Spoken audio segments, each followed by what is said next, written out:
Burn Tomato. Weezer's self-titled 2008 album and Metallica's Death Magnetic. Yeah. Was all not a good one? Yeah. Not a good one? Yeah. We all of a sudden hate this place now. I'm just look. We had this discussion the other day. Me and the lady. The band's best stuff is when they're dark and going through it. When they get clean and sober and their lives are better, their music sucks. I stopped Jay-Z for a while after that because I was like, bro, you are worth $1 billion and you're married to Beyonce. Like, what do you have to rap about? Yeah, you're done. You're not slinging rock. Nobody respects me. Yeah. Bro, we respect the hell out of you. You're not slinging rock in Marcy's projects anymore. Like that's man. That's not the case anymore, dude. Yeah, and Is that the Story of OJ album? I think it's just after the Black album. After that, I was kind of like, dude, you made it. Oh, there was Blueprints after the Black album. Blueprints 2 and 3. Yeah, but Blueprints 1, that works. It's very different. Yeah, Reasonable Doubt, that works. Hard Knock Life, that works. Watch the Throne. I'm out. Again, you're missing a lot of great Jay-Z. I'm with you, Case, but there was a very different tone. Like Metallica, Master of Puppets, Ride the Lightning. Like some people kind of go hit or miss on the Black album, but it's like, yeah, dude, like Saint Anger, but yeah, dude, that record blows. Dave Matthews used to write songs about being on heroin, and then he stopped being on heroin, and I mean, Chris Cornell, Scott Weiland, Chester Bennington, all those guys who ended up, but like when they were going through it, their music is otherworldly. Do love me some Chester Bennington. I mean, Chester's an all-time vocalist. Numerous artists have since recorded at Shangri-La under Rubin's ownership, including Adele, Ed Sheeran, Eminem, and Kanye Loser. It's a nice list there as well. Pretty decent list. Oh, here's some other ones, dude. Guessing all those albums went platinum. Yeah, I'm going to go ahead and go on a limb on there. John Baptiste, Black Sabbath, Billy Corgan, Depeche Mode, Neil Diamond, Bob Dylan, Josh Groban, Bonnie Raitt, Queens of the Stone Age, Pearl Jam. That's a wild list. Rick Rubin does it all. Lana Del Rey, Lady Gaga, Mark Knopfler, Kings of Leon, Kesha, Kendrick, Imagine Dragons, The Red Hot Chili Peppers, Santana, Travis Scott, Jon Stewart, The Strokes, Harry Styles, Tyler, the Creator, U2, and Neil Young. So, yeah. So I'm going to Malibu. You're going to be just fine. Moral of the story is I'm going to Malibu. Yeah, I found out my dad's going to Taiwan for like 8 days. He's like, yeah, because what he does for business, and things are going well. He's like, yeah, we're going to Taiwan. I'm like, wait, what?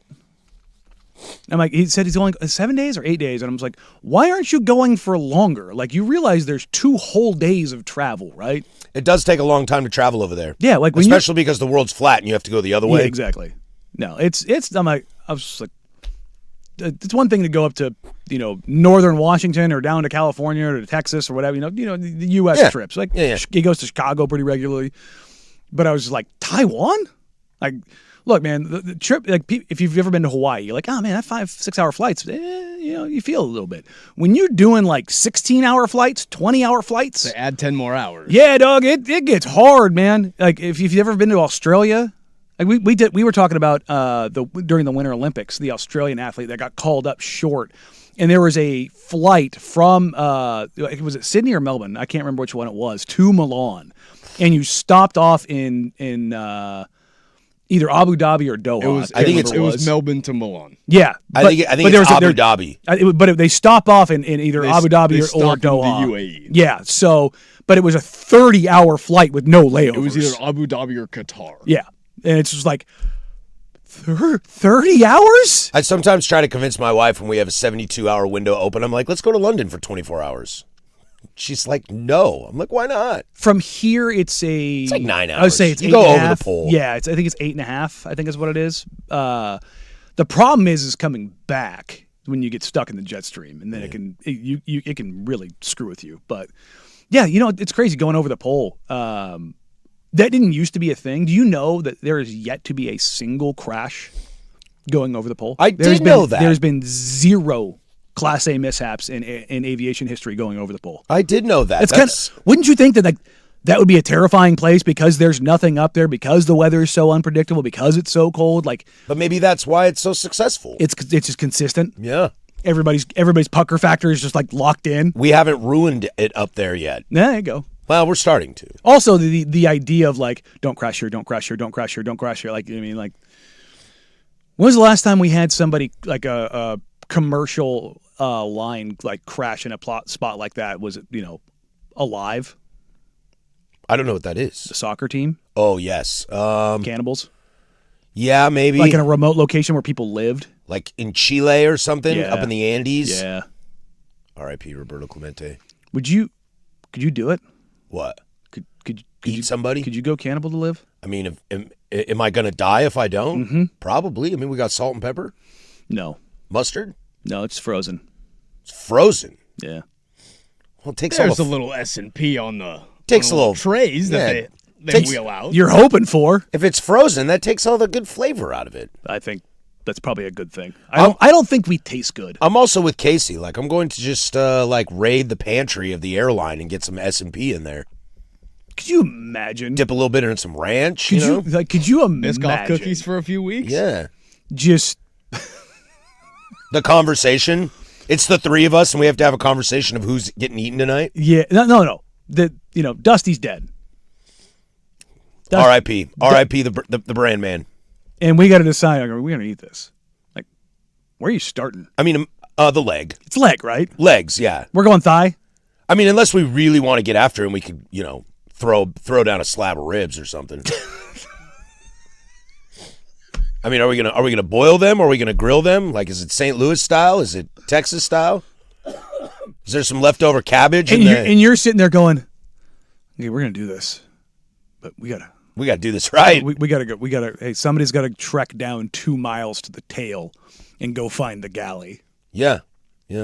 Meanwhile, I'll be back at camp getting them coals ready on the fire so we got a nice bed because you don't want to burn it. I'm going to slow roast that bee. Yeah, we're gonna grab some mustard. Just hear you in the from- distance. Grab some we're gonna mustard. grab some mustard packets. Just and hear we're you in the gonna distance. Grab some S&P and we'll make it work. Don't forget the peanuts. We need appetizers. Grab me one of them Coca-Colas too. God, dude. Well, it's not every day you talk about eating your boss. We would be a terrible survival group. I probably would be okay. I'd probably die early, and then you guys would eat me, I was and just it'd be saying. over. I think the panic would set in with all three of us realizing that we're all trapped and having to get our ways out. I think if I'm stuck with you three, I'm probably just going into the jungle and taking my chances. I think that's the bet. Yeah. I think I'm just going to walk away and see you guys later. If you find my body, eat me, but I'm looking at Case going, let him go. We'll eat him later. we'll eat him later. Yeah. We don't even have to deal with it. We don't have to draw lots to figure out which one of us has got to kill him first. That's the simple part of it. Yeah, the survival school training would probably kick in pretty hard for me. Yeah, I don't have any of that. Well, I'm telling you, man, I snared some rabbits when I was out there in the old northern wilderness of Washington State, and Greatest state in the union. that was some tasty rabbit stew. Tasty rabbit stew. I'm sure. When you haven't eaten in like 4 days, a lot of things taste good. I bet you we could get by on eating some squirrels for a few days. Yeah, probably. I don't know if there's a lot of squirrels in the upper mountains though. That's the thing, is like where you crash really matters. It really does. Like the North Pole. I mean, you're maybe hoping that you find some, that you're on the edge of an ice float or something like that, and you can fish. You better hope there ain't a white bear up there looking at you. Because I can tell you right now, who's eating? Yeah, that Him. guy's eating. He's eating. That guy's eating. We ain't eating that bear. And I'm telling you right now, I don't want to fight a leopard seal. No. I thought you were going to say a polar bear. I was like, I don't think there's much fighting going on. Oh no! I think you just lose that. No. We are not the apex predator up there. That polar bear, that's his home. Now, backing down Angel Reese in the paint, that Yep. you might be able to do. I got that. Yeah, polar bear runs 25 miles per hour. I'm out. Yeah, was it I'm an out. 1,800-pound killing machine? Yeah, I'm good. Apex predator. Yeah, no, I'm good. But I'll club a seal. It would be interesting to see, like, for somebody that doesn't have training like that, Mm-hmm. like myself, like, what I do, like, what kicks in. Well, I mean, there are reality shows where that happens. Was it Naked and Afraid? And Yeah, then but I can never Alone? believe. I never believe those because they might be fake. It might be scripted. In today's world, I can't believe anything. Sure, but have you seen the one that it was a Survivor adjacent show, and they separated the men and the women? The men had a camp built, had a fire built, had fished and grabbed food. Boy. Oh, it was brutal to watch. Easy ride. The water was already boiled. Everything was ready to go. The women had walked around in circles for an entire day and had no the freak out was. Meanwhile, they panned to the dudes for sure, but they panned to the dudes. The dudes are so taken care of already that they're like having like poolside games in the lagoon, and you're just like, oh no! They're already playing drinking games. Basically, yeah, like they're out there playing Marco Polo in the lagoon because they've got food, they've got water, they've got shelter, and it's just like. I'm not playing the game because I'm back there making a still. Hey guys, I found some random scrap metal. Yeah, you know what we're doing with this. Yeah, it's just it was just, and it can happen to anybody, man or woman, but it was such a stark contrast of like how you go through things. Do you know the order that you're supposed to go through? For what? For survival? Shelter. No. Food. No. Water. Yes. Water. I gotta have water. Water, shelter, food. Water, shelter, food. Because I can only go like 3 days without water. Yes. So that means that you got to get that fire built real quickly because you need something to boil that water, depending on where you are. One of the best inventions we ever had in the military was I can't remember who developed it, but it's a straw. It's a straw that is a filter. It's on our survival vests, and you can basically, unless it's like irradiated water, you can drink it. You can drink mud. Yeah. Because it'll clean it up. It'll clean it up. It's crazy how cool that is. Oakley Dokley, we got a great Friday show for you all today. A little bit all over the place here. We'll start with some basketball. There's some college football news to get to, some baseball, and some NFL. Did we hit all those? Plus slamming energy drinks for funsies today. But let's start. Game 6 of the Western Conference Finals kind of went exactly like I thought it would. We'll go to San Antonio to start the program. That's Danny. I'm Patrick, and this is Portland Sports Leader, the Fan Sports Network.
10:19 here, Portland Sports Leader. Don't you forget it. We are live from the shadows of the historic Fremont Bridge. It's 503-864-6326.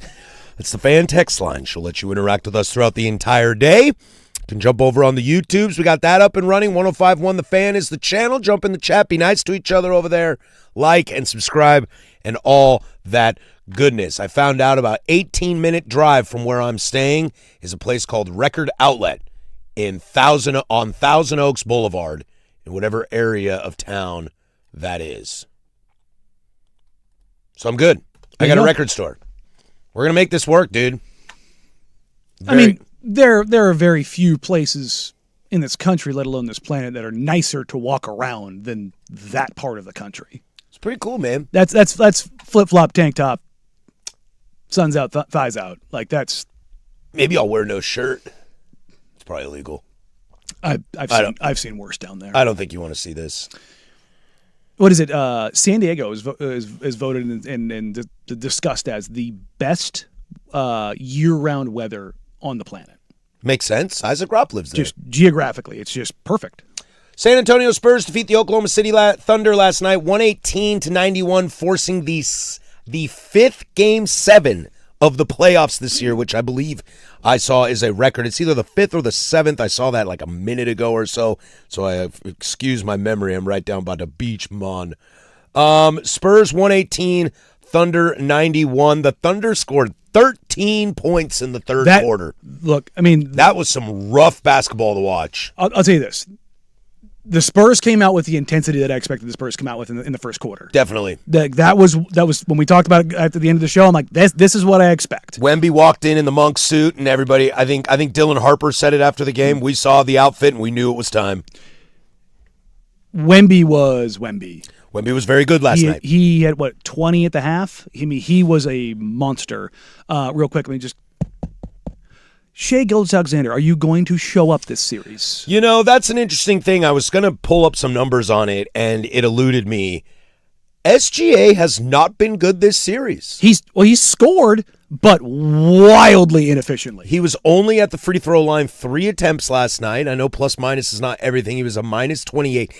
For a creator, he is struggling to create for himself and for others. And I would argue he might be the best in the league at that. That's why he's a 2-time MVP. And he can't find his own players. He can't find himself. He looks a little lost out there. And this is what I was kind of saying. This is why the Spurs is such an interesting matchup for them. Because we'll talk about Game 7 in the Big Nooner. Mm-hmm. If they win this series, if the Thunder win this series and go on, SGA will torch the Knicks. Oh, God, yes. He will absolutely... He'll average 30 a game.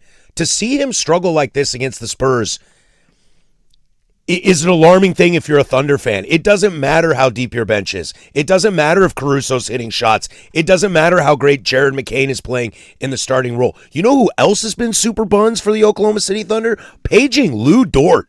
Oh, yeah, he hasn't hit a shot. Lou Dort is almost unplayable right now, and that's the scariest thing about this Spurs team, is you find guys that you would never expect. Lou Dort is not a player I would expect to say is unplayable. His defense and his intensity brings too much to that team and brings too much identity to how physical that they can play, and he cannot play in this series. He's not a center. It's not a Wemby thing. The Spurs just expose you in ways you never thought to be exposed. SGA's effective field goal percentage over the last 6 games. Thank you for finding the number. 40.5. Yeah, dude, it's not good. He's shooting 38% from the field, actually under that, and 26% from 3. Now, his true shooting percentage at least bumps up to not complete buns at 52%, but that's because he gets to the line and is a 90% free throw shooter. And we're just used to him being extremely effective throughout the regular season and in other rounds of the playoffs. Look at him against the Lakers. He torched them. They couldn't do anything to stop him.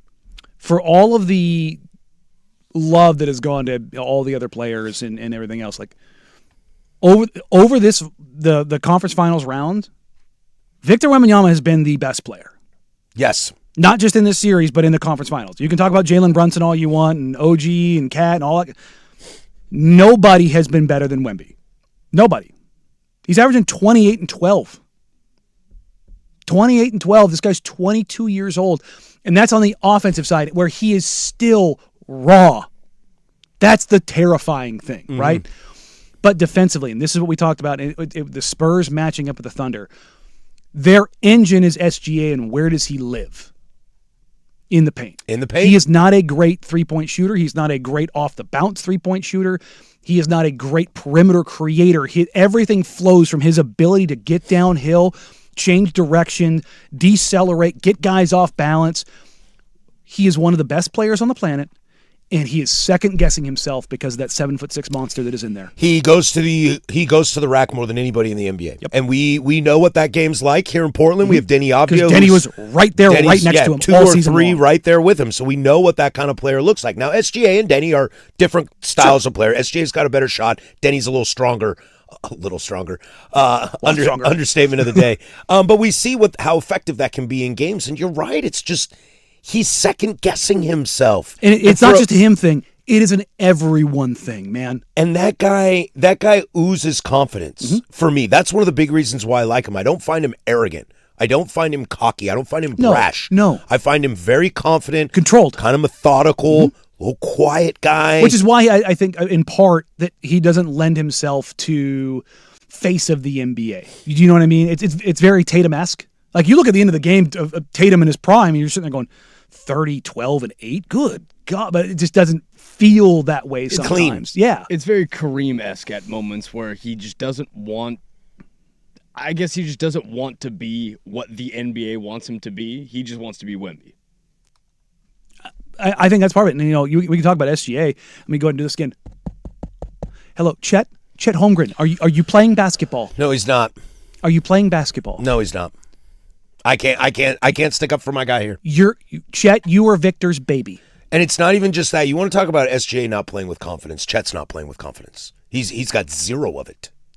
Wemby has snatched his soul. No, Chet had 11 boards last night, which is a nice night for him. Somebody had to. Well, Chet... Isaiah Hartenstein only had 5. I would argue that Chet has been getting better. Yes, but the floor was the floor. And it's not impacting. Yeah. I would argue maybe in game 5 it impacted, but he was better last night than he's been a lot of the series, but it's not doing anything. It's not moving the needle.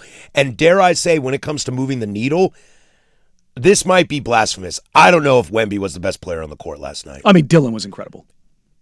To wake up this morning and hear people say, I could see Dylan Harper, a 10-time All-Star. I was like, cool, bro. Have you been watching this series? Have you been watching this team? Because you and I have sat here and slurped Dylan Harper for the last 5 weeks. And Dylan Harper gets a break for, game 5 coming off the hammy. Like, he very clearly was not there. Last night he was phenomenal. Was he plus 19 in 18 minutes? 2 of 3 from downtown, 6 boards, 4 assists, only 1 turnover. 18, 6, and 4 in 22 minutes. I mean, brother, can't buy a beer. I'm telling you right now, salute, De'Aaron Fox. Congratulations on wherever you end up. Yep. I hope you like Boston. I'll tell you right now, De'Aaron Fox, do everything you can to stay in San Antonio. If they ask you to go be a 6th man, you go do it. Oh, bro, I think you do everything you can to win a title this year because you ain't coming back no matter. He's just an expendable resource at this point. You don't have to get market value for De'Aaron Fox. Harper is... Oh, God, I can't believe I'm about to say this. Harper might be better than Fox right now. I agree with this. And that's such an insane... I can't remember the last time a rookie guard was this good. I genuinely cannot remember. It might be magic. He is climbing the charts of people that I must watch. He is so if you take away Fox, if you take away Castle, you take away everything, and you just tell me I'm starting a team with Dylan Harper and Victor Wembanyama, I'm going, I don't think you could have 2 better. A number 1 overall and a number 2 overall. But it's how they fit together, how they play off of each other. Their understanding, their IQ, their feel. Dylan Harper is great offensively. Mitch Johnson is trusting Dylan Harper to sit down in front of SGA, and he does it. I would argue that Mitch Johnson is asking more out of Dylan Harper than he is Steph Castle. Yes. And Steph's been good, too. The turnovers Steph's have come down a better defender. There's no doubt about that. The turnovers have come down. If Dylan Harper's going to get you 6 boards, Castle's going to throw you 9 assists. That's just kind of how they play. I would argue Harper's the better scorer than Castle, which is why he's going to have the rock in his hand in the future of their life. I mean, we'll talk Game 7, in the Big Nooner today. Is there a chance where you see Dylan Harper play more than 22 minutes in Game 7? Is there a world where he could start in Game 7? I could see them maybe pulling either Vassell or Champagny and going a little bit smaller if the Spurs down, or excuse me, the Thunder downsize. Like they go without Hartenstein, they go Chet at the center, which how much of that have we seen? Not. Well, in the first few games, Hartenstein had the Donovan Clingan situation, had the DeAndre Ayton situation where it's like you can't play against Wemby. It was the Billy Donovan can't play Cantor. Exactly. It was like, ooh. Now, you take a look at the Thunder last night. SGA was the only guy who played over 25 minutes in the starting lineup. Well, because they knew. I mean, SGA didn't play the entire fourth quarter. But he played 28 minutes. So basically he played every minute until then. But Hartenstein played 16, Lou played 23, McCain played 27. It's just you go up and down, and you're just like, that third quarter just cooked them. And Pickle Williams, both of them were extremely ineffective. I mean, look, I understand that this is where I said yesterday, I was like, I don't think J-Dub's going to play. I don't think he's going to play because like they're in Game 6. He clearly is not okay. No. He is very clearly not okay. And Jalen was not effective. Well, they're both Jalen. How do I pronounce them? J-Will. I know. It's J-Will and J-Dub. But I want to say Jalen for both of them. They Jalen and Jalen. Well, I mean, technically, yes. Yes. But yeah. Jalen. Jaman. Yeah. Right down by the beach, boy. But again, we talked about it. If you're the Spurs, you go, hey, we're going to take away SGA. Hey, Chet, step up. Hey, Caruso, step up. Hey, Lou Dort. It is the wall that SGA is seeing, that depth, the reason those guys are on the bench, it's not that they're not great players. Or I shouldn't say great. It's not that they're very good players. It's that consistency. Stars are consistent. Role players are not. Mm-hmm. And what you got last night was 2 of 6 from J-Dub, 3 of 7 from Caruso, 2 of 8 from Kenrich. Isaiah Joe's 1 of that's not. They shot 37-25. 37 from the field, 25% from 3. And they said, go ahead, bomb away from 3. And here was what we were talking about with, I know we're up against it. The Thunder are saying to the Spurs, go ahead and shoot, we're going to wall off against Wemby. Well, Wemby gets a foot in the paint and they collapse. If the Spurs hit threes, that was the difference. Half of their shots at halftime were threes. They had taken 33 of 66 shots. They said, cool, we're going to hit them. Champagne's hitting them. Vassell's hitting them. If Wemby's hitting threes, you're in trouble. You are in trouble. You are in trouble. And I cannot wait for Game 7. It's going to be a great one. That'll be Saturday. We'll take a peek at that game in the big nooner. But coming up, why are the Spurs so good? Well, they got 3 top 5 draft picks on their team. That's coming to an end. That's next. There's Casey with sports. Now, from the George McCoy at Warren Allen Sports Desk, a Sports Center update on the Fan Sports Network, 105.1 FM and 1080 AM.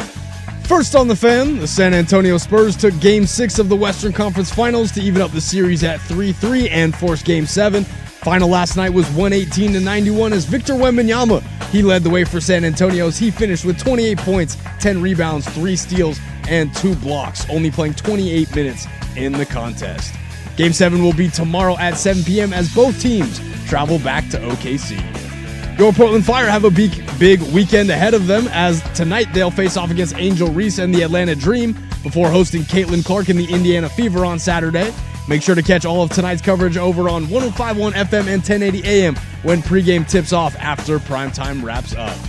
Over to the ice rink as Tom Dundon's Carolina Hurricanes hope to clinch the NHL Eastern Conference Series tonight in Raleigh. Hurricanes come into the contest as 1.5 goal betting favorites as the Vegas Golden Knights await the team out of the East. And for more sports scores and stories in 30 minutes, I'm Lowercase from the George McCoy at Warren Allen Sports Desk. Hurt, missing work, insurance companies acting like jerks. Don't call your mom, call George McCoy at warrenallen.com. The home of dirt and spray.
We'll find out why Adam Silver wants to become a robot. We'll do that for the rest of this hour.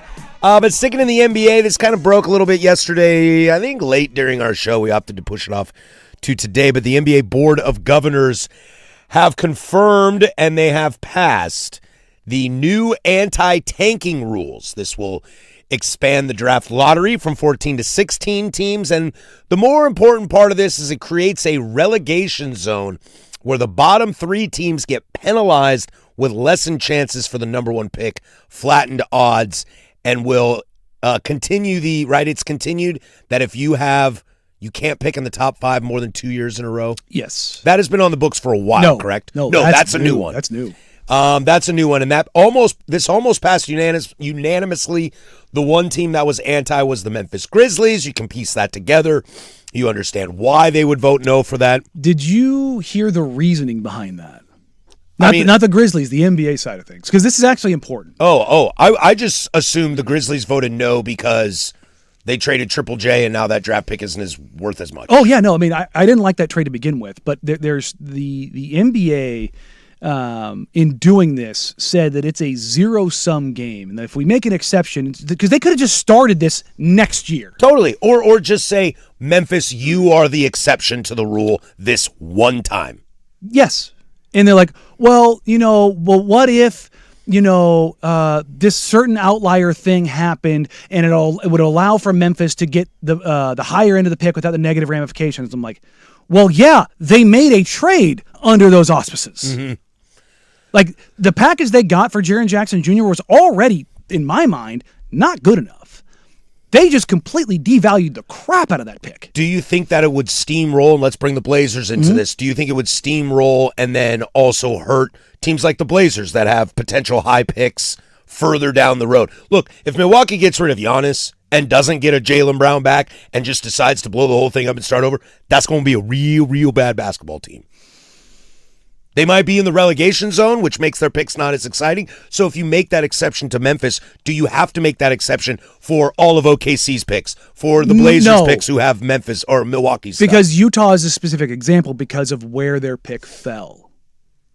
So because they can't move into that zone now because they have back-to-back picks in the top 5. Remember, Ace Bailey and now this year's pick. So therefore, they couldn't. So now you just put an artificial ceiling on the value of a pick that was traded that is going to usher in that new rule. None of the other teams traded picks that would have that potential scaling in it. But it also, think about this going forward. If you're a young team, your pick now has less value on it if you pick in the top 5 twice in a row. Let's say you wanted to go trade for somebody. You're artificially capped at that. You can't do what San Antonio's done where they got Steph at 4 and then Vic at 1 and then Harper at 2.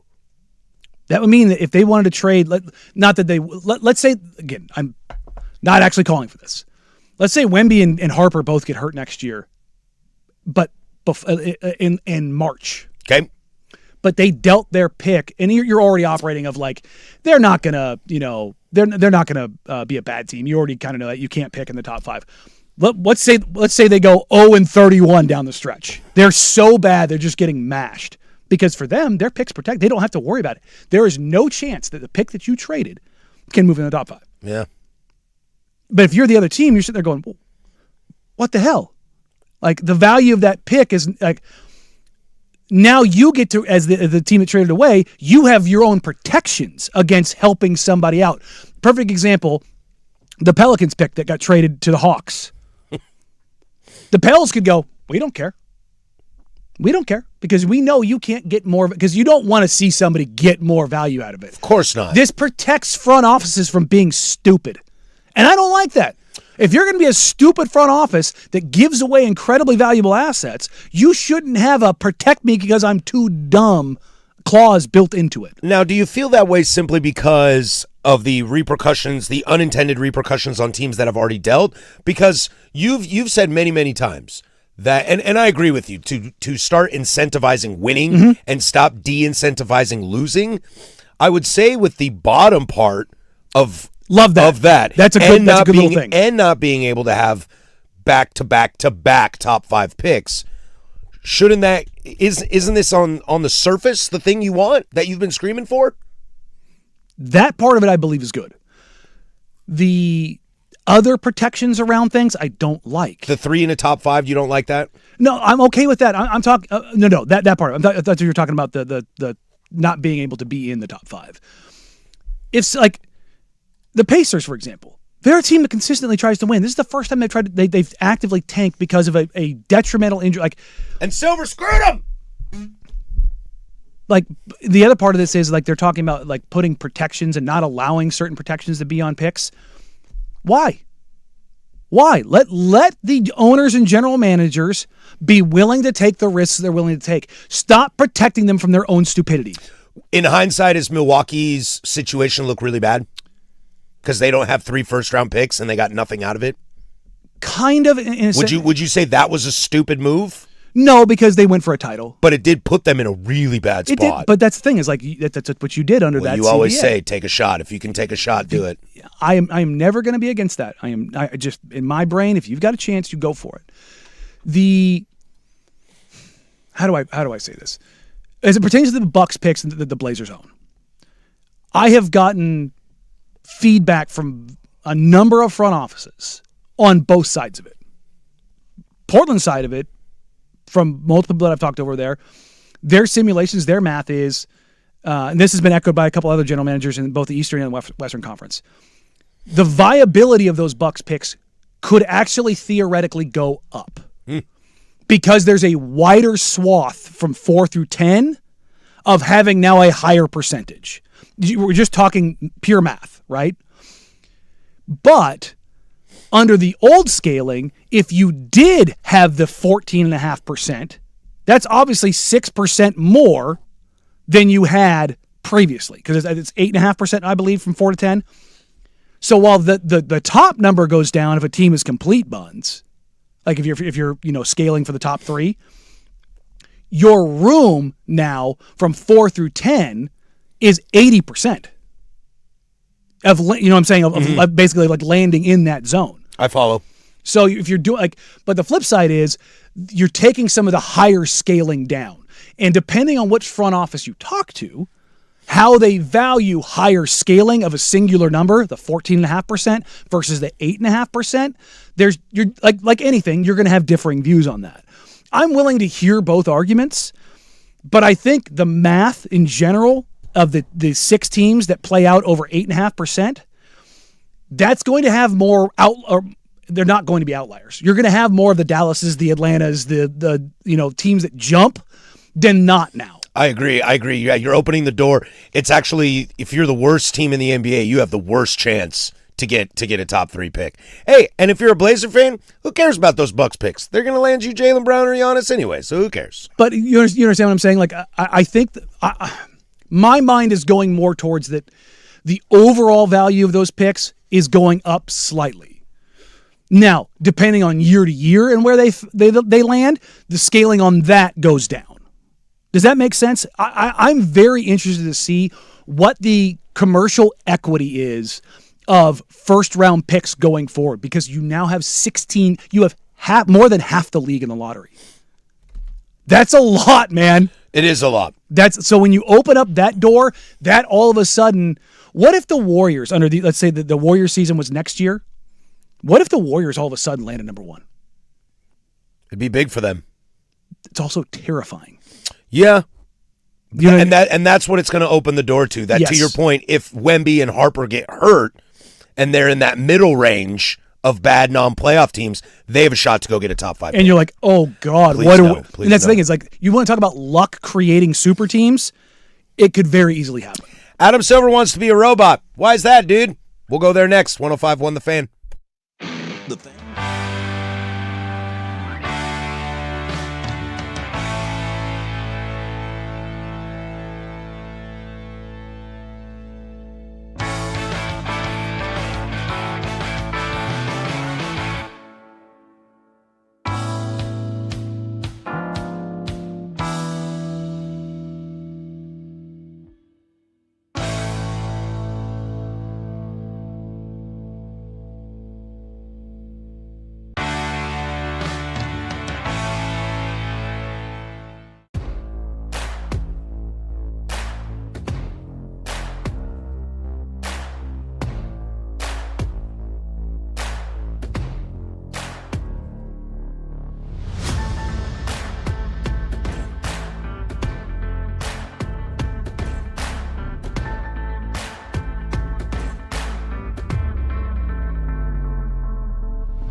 Lot to get to in our number deuce here. We'll touch in on what is going on in the state of Texas and college football right now.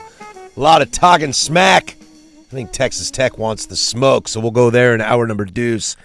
But Danny, you put this in my face that Adam Silver is interested in leaning into an AI automated system to review calls. In general, I'm not against it because it's on out of bounds calls. Okay. They're leaving the subjective calls to officials. And for those that don't know, the Hawkeye camera technology is the same thing that's used in soccer. It's the same thing that's used in tennis. And the NBA integrated it 4 years ago, and they had this huge rollout issue because the guy that runs the tech for the NBA bought something that wasn't fully packaged yet, and they had a massive, massive issue for basically a year integrating it into all their stuff. Long story short, tennis, wide open court, 2 players. Soccer pitch, wide open field, 11 players, but much larger surface. The cameras were not set up to be able to pick up massive human beings on smaller space moving much faster. So that's the tech part of this, right? So that part of it was kind of an issue, and they've sorted that out. What they're saying here is that they're using the Game 5 example where the ball clearly went off Chet Holmgren's foot. Very clearly. Like, it wasn't even close. And Mitch Johnson ends up getting a technical foul because he's trying to challenge. They won't let him challenge, and he's pissed off about it. Now, they didn't ultimately decide the game, but that's a call that you should not have an issue getting wrong because it was so egregious. So what they're saying is... Well, and those kind of calls happen really fast. Yes. And what they're saying is on those, you would have the ability to use AI to solve that problem because it would be able to detect where it was at last, who touched it last, because it can separate those things. Can I argue my eyeballs already saw that on the replay?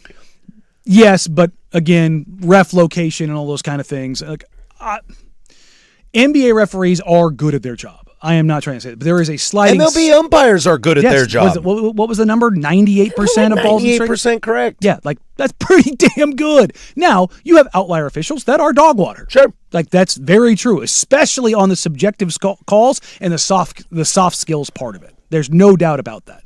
There are some refs that are very good on the rules and the calls. They're just terrible people to work with. Like, that does exist. But I'm not against this per se, especially on out of bounds and only out of bounds. What I'm against is Adam Silver just seems to be tone deaf on every single issue, and he seems like he wants to be more of a tech CEO than he wants to be a commissioner of basketball. That's the aesthetic part of this. It's like, dude, your referees are the most scrutinized referees of any sport right now. Mm-hmm. Now, refs take heat in all sports. There's no way around that. Everybody thinks the refs suck. Everybody thinks the refs are out to get your team. But the NBA has a serious issue. As much as we talk about SGA falling down and grabbing and pulling on Wembanyama, just in that series alone, they are taking so much scrutiny in the NBA to try to say we've got an idea to fix this and it's AI. Whether it works or not, I think it's just a bad look for the NBA. Look, trying to figure out who the ball went off of out of bounds is like issue number 35 that I have with NBA referees.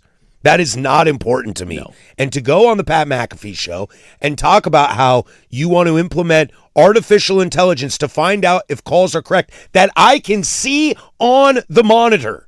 Okay? How about a traveling call? Are they going to call traveling calls? How about, is this actually a foul when I go up and take a shot and I come down and land on you? When I land on you, not you in my way. If you can figure that stuff out, then maybe we can talk about this implementing AI. Again, Danny, you might be right. You might be wrong. This might be a good idea. It might be a bad idea. The general idea of it, I don't have an issue. I don't have an issue with it either. But dude, you're trying to figure out an issue with your referees that is not something we all have a problem with. Nobody's screaming like, man, they can't get these out of bounds calls right. Dude, they can't get hand checks correct. They can't get traveling correct. It's missing for the forest for the trees. Yes. Like that has been Adam Silver's MO so freaking often. And it's just like there is a level of tone deaf. Oh, you want us to fix the refs? What about AI? It's like, what? When you were out, it was either Thursday or Friday, we went through the player poll. One of the number one, they asked players, like, what if you could be commissioner for a day? One of the things, like, what would you do? Was it number 2, Casey? Holding refs accountable? Yeah, finding refs for bad calls, basically and changing the outcome of games. Not just that, it was also like make the grades on refs public. Players' percentages are out there. What they score, what they rebound, what they assist, bad games, good games, that's all out there. Why isn't the ref data out there? They do feel the least accountable. Yes. I mean, I can get a chart of every missed ball and strike of every baseball game of every day. Yes. I can go find that. And calls that they get right and wrong, home safe, everything. You can get everything publicly available. Now, you can dig and you can find that in some paid sites in the NBA, but also the NBA doesn't make anything public. They don't want to. They're trying to protect it. That's why it feels very much like pay no attention to the man behind the curtain. That's also the referees union. And I have been a proponent of this since I started covering basketball 15 years ago. The NBA's referee union needs to be burned to the ground and needs to start from scratch. Well, I don't think they're going to do that, unfortunately.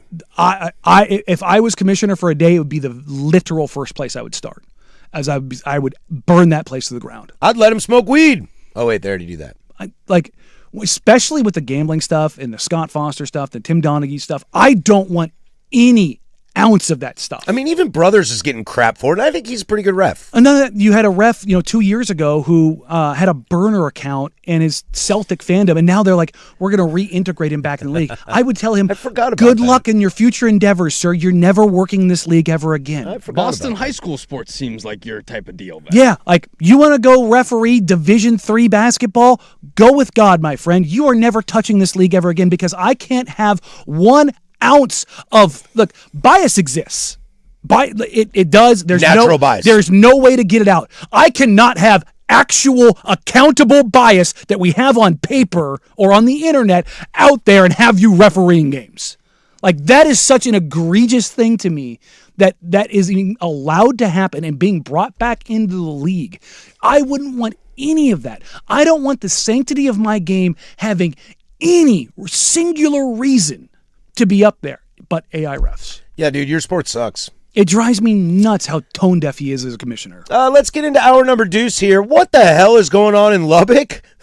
Texas Tech wants the smoke, and boy, you know what? I'll take a hit of that. Hey. We'll start number 2 in Lubbock, 105.1 The Fan. Now that Wendy's has...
Now, from the George McCoy at Warren Allen Sports Desk, a Sports Center update on the Fan Sports Network, 105.1 FM and 1080 AM.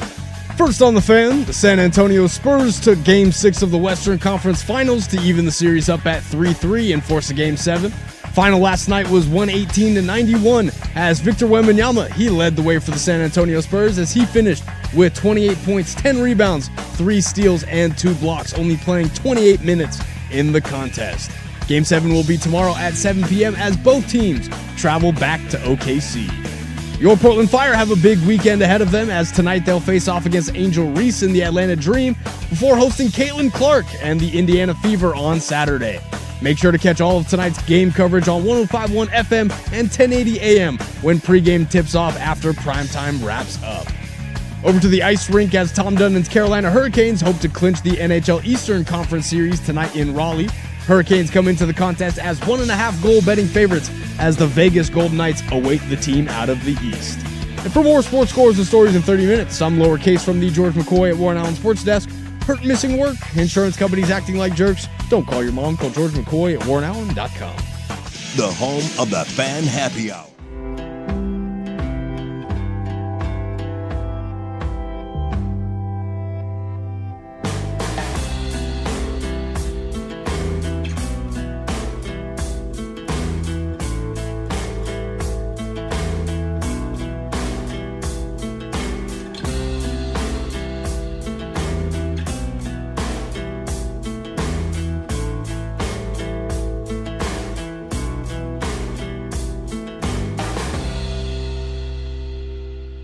Hour number deuce here. If you're missing the first hour, you can download that, the Fan Podcast, 1051thefan.com, the Odyssey app, wherever you get your podcast. There was a trio of guests on Dirt and Sprague this morning.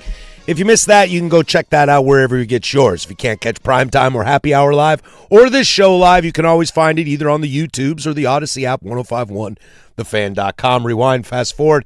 Except for into the future, for that would be impossible. Some college football and adjacent news to get to this hour. UCLA's got a transfer in football, but not really in football. We'll get to that as well.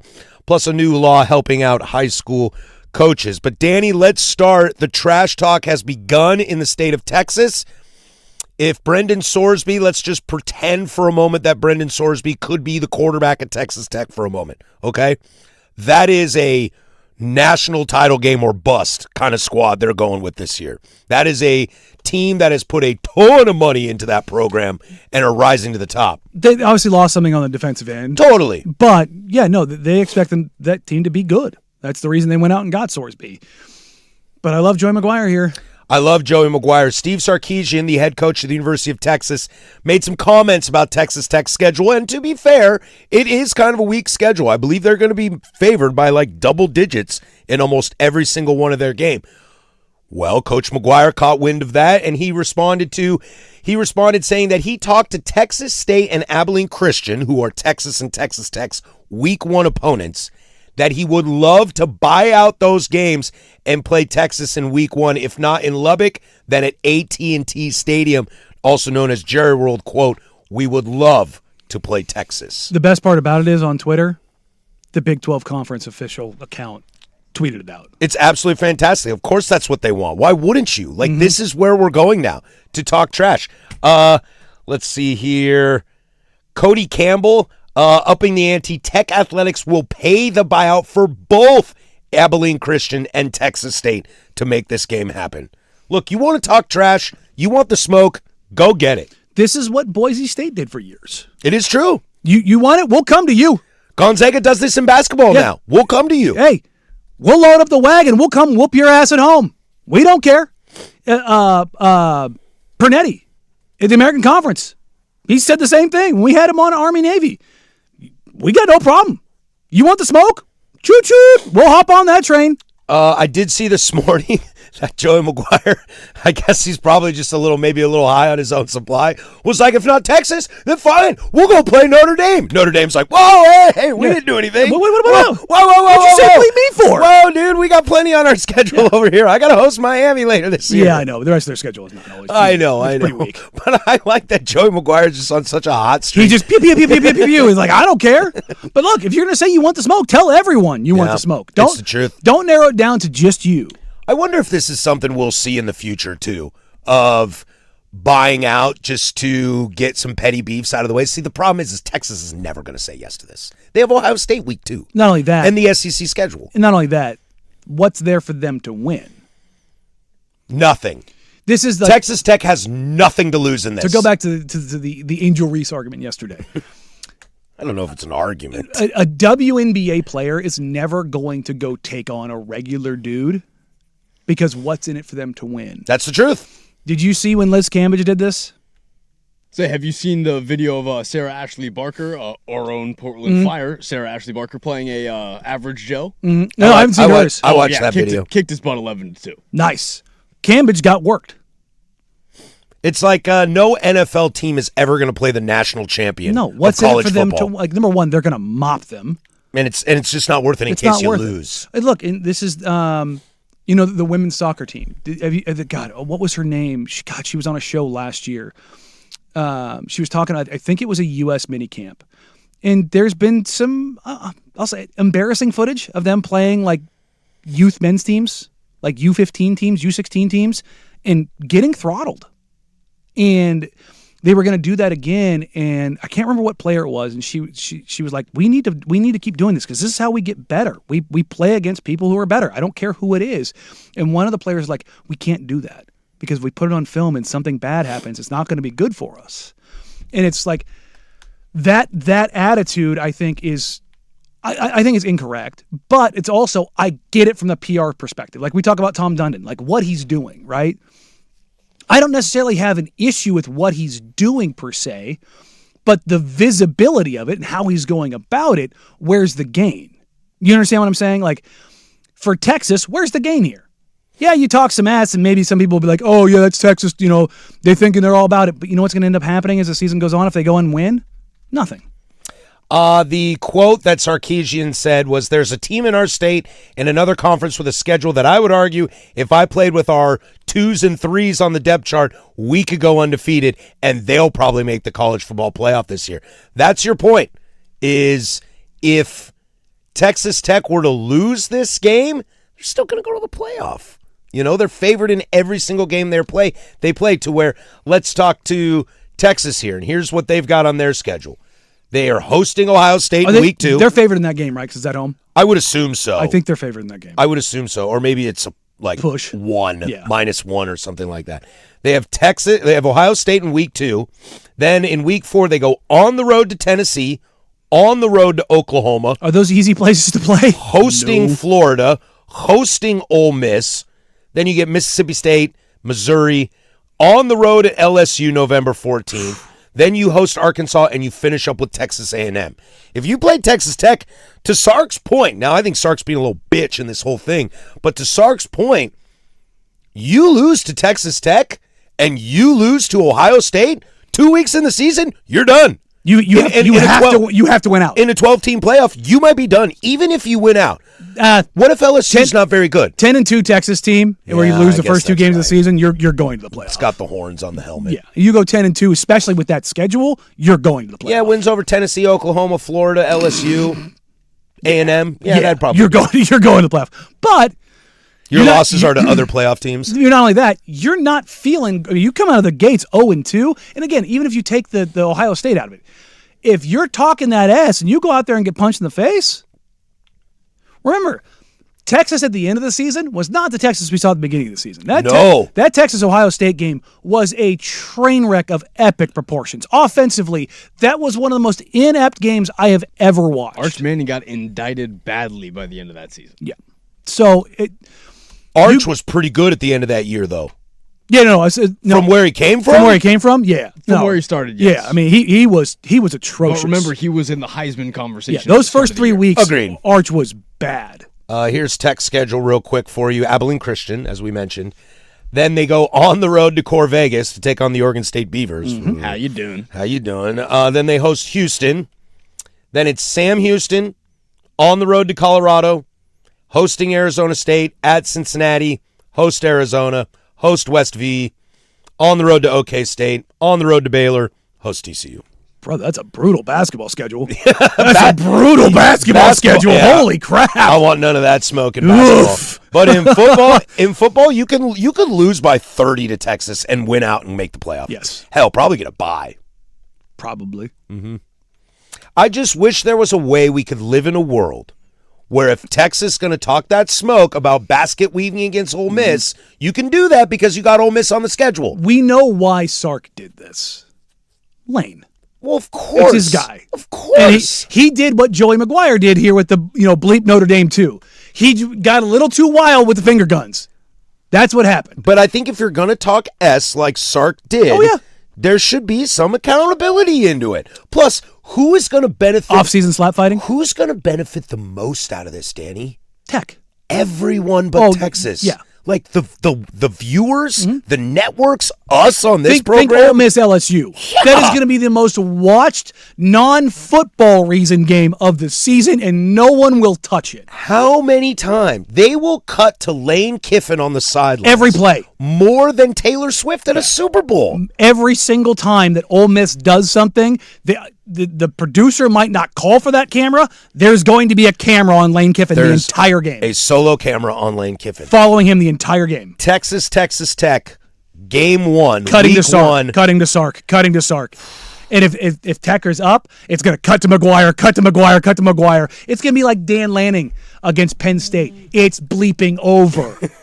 Remember that? It wasn't over, but Remember? It was. Yes, but, I do. It's going to be the exact same thing. And if you don't think that producer or that director in that truck or in that booth isn't going to have cameras on those guys that entire time, you know how you get it to happen? 40-team super conference. Yeah. Because those schedules, they won't be made 3, 4, 5 years out in advance. They'll be made the year before. No, they'll be made going into the season. NFL schedule just came out, and we're at OTAs. For all of you can't figure this out and blah, blah, blah. Yeah, you can. You have a 40-team super conference. You can figure that out. You own your stadiums. On the text, you can figure it out. On the text line, as a Texas fan, I have no faith in Sarkisian. Getting sick of him. He's embarrassed the school. You are Texas. Shut up and let others talk. I would agree. But at the same time, the shine of Texas for me has never really been that large. It's Mac Brown and Vince Young. That's kind of all I've ever seen in my life. But I keep hearing this great Texas school. I've seen Bob Stoops have more success at Oklahoma than Texas. You're forgetting about the Ricky Williams and the Colt McCoy era. No, there's good players that have gone through there, doubt. They were a good team, though, too. I know, and Colt McCoy found out he couldn't throw a football in a natty. I remember that. But this idea of Texas being this blue blood, I don't know. Texas is blue blood. Well, cool, then do something. And I think that's what this texter is saying is like, be Texas and tell Sark to shut up. It's the, speak softly, carry a big stick. Mm-hmm. Like, that's, But I also think in the, to quote Dan Lanning, they play for clicks era. Mm-hmm. How many coaches are quiet? Of the coaches at the big programs right now, Kyle Whittingham's probably the quietest. I think Ryan Day's a little quiet. Nipple-piercing Ryan Day talking... Well, those aren't nipple piercings. The guy who's sitting there talking about nobody believed in us. Right. Marcus Freeman, maybe? He's a rah-rah guy, but he doesn't talk a lot of S. But he does talk. He does talk. And again, I love Freeman. Mario talks. Mario's calmed down a little bit in his old days. But he still chirps. Dabo's getting saltier. Kirby chirps. Lanning chirps. Lanning chirps. DeBoer's a little quiet. DeBoer's a good one. Yeah. DeBoer's a good one. Well, I'd also be a little quiet, too, if the entire state hates me right now. But you know what I mean? Like, Despite getting a contract. Just think about, like, across the nation, how many coaches are actually quiet? Lincoln Riley puts his foot in his mouth all the freaking time. Especially of late. It's just, Did we not forget Urban Meyer? Herb. Old Herb. But it's what I mean. Like, I think that's just part of this. To be honest, I kind of enjoy it. There's some WWE cut and promos elements to this stuff. Sure. There is a little bit of that to it. But it does add a little bit of juice. I'm not against it. Damn his soul! I just want accountability on Sark. Talk ass get hit, and he's avoiding the punch. Well, if he goes out there and wins 7 or 8 games, there's your accountability. Texas won't stand for that. Oof. What if we get Texas Tech in the playoff? Look, if there's an opportunity for it, I think the committee would probably better do it. I mean, regional rivalry, all I'll give you $20 to do it. Right? Pool of money. Yeah. Daniel throwing $20. I got a $5 on you. Casey's got 5. Makes sense. I got 20. That's $45. All right, Danny, we'll pitch in and make it a clean 50. There we go. We'll make it a clean 50. $50 to make it happen. When we come back, what was it that we were going to do here? When we come back, UCLA. Right. There's a kid here who wants to play football somewhere else, but they won't let him. I got an idea. 105.1 The Fan. The Fan Golf.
We'll have Web Gems coming up this hour, and then we've got the big nooner as well. Thanks for being a part of our day.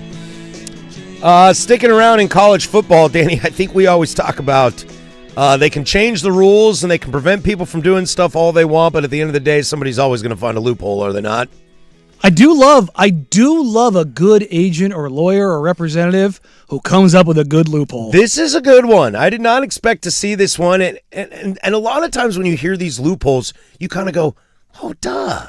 Why didn't I think of that? Mm-hmm. Because you can offer a scholarship to anybody. Mm-hmm. Like, if I want to go play baseball at Wazoo, there is no reason that says I have to be good at baseball to get a scholarship. They can give anybody a scholarship, right? I mean, think about the NBA draft used to have, God, it was so many rounds back in the day, and like superstars would get drafted just as part of a PR stunt. Never play for them, right? But you never know.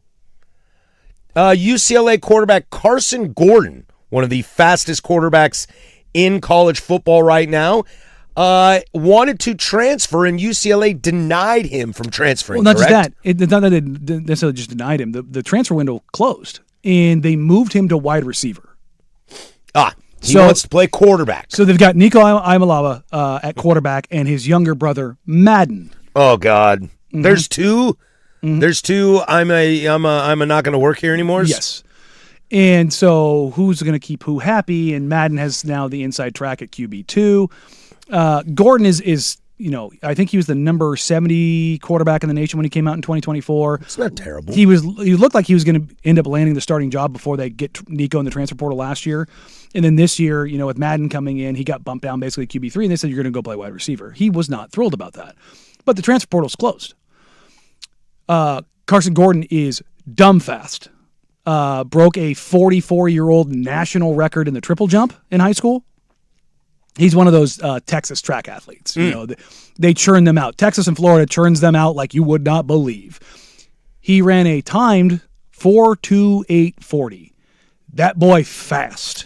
Laser or doesn't clarify, but the long and short of it, he's dumb fast. So instead of being able to transfer as a football player, he's going to transfer as a track and field player because he did compete for UCLA's track team.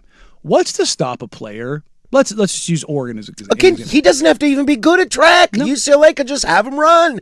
Now he's going to take up a spot. He's going to take up a scholarship. Of course. Let's say let's say Dante Moore is a great bowler. Okay.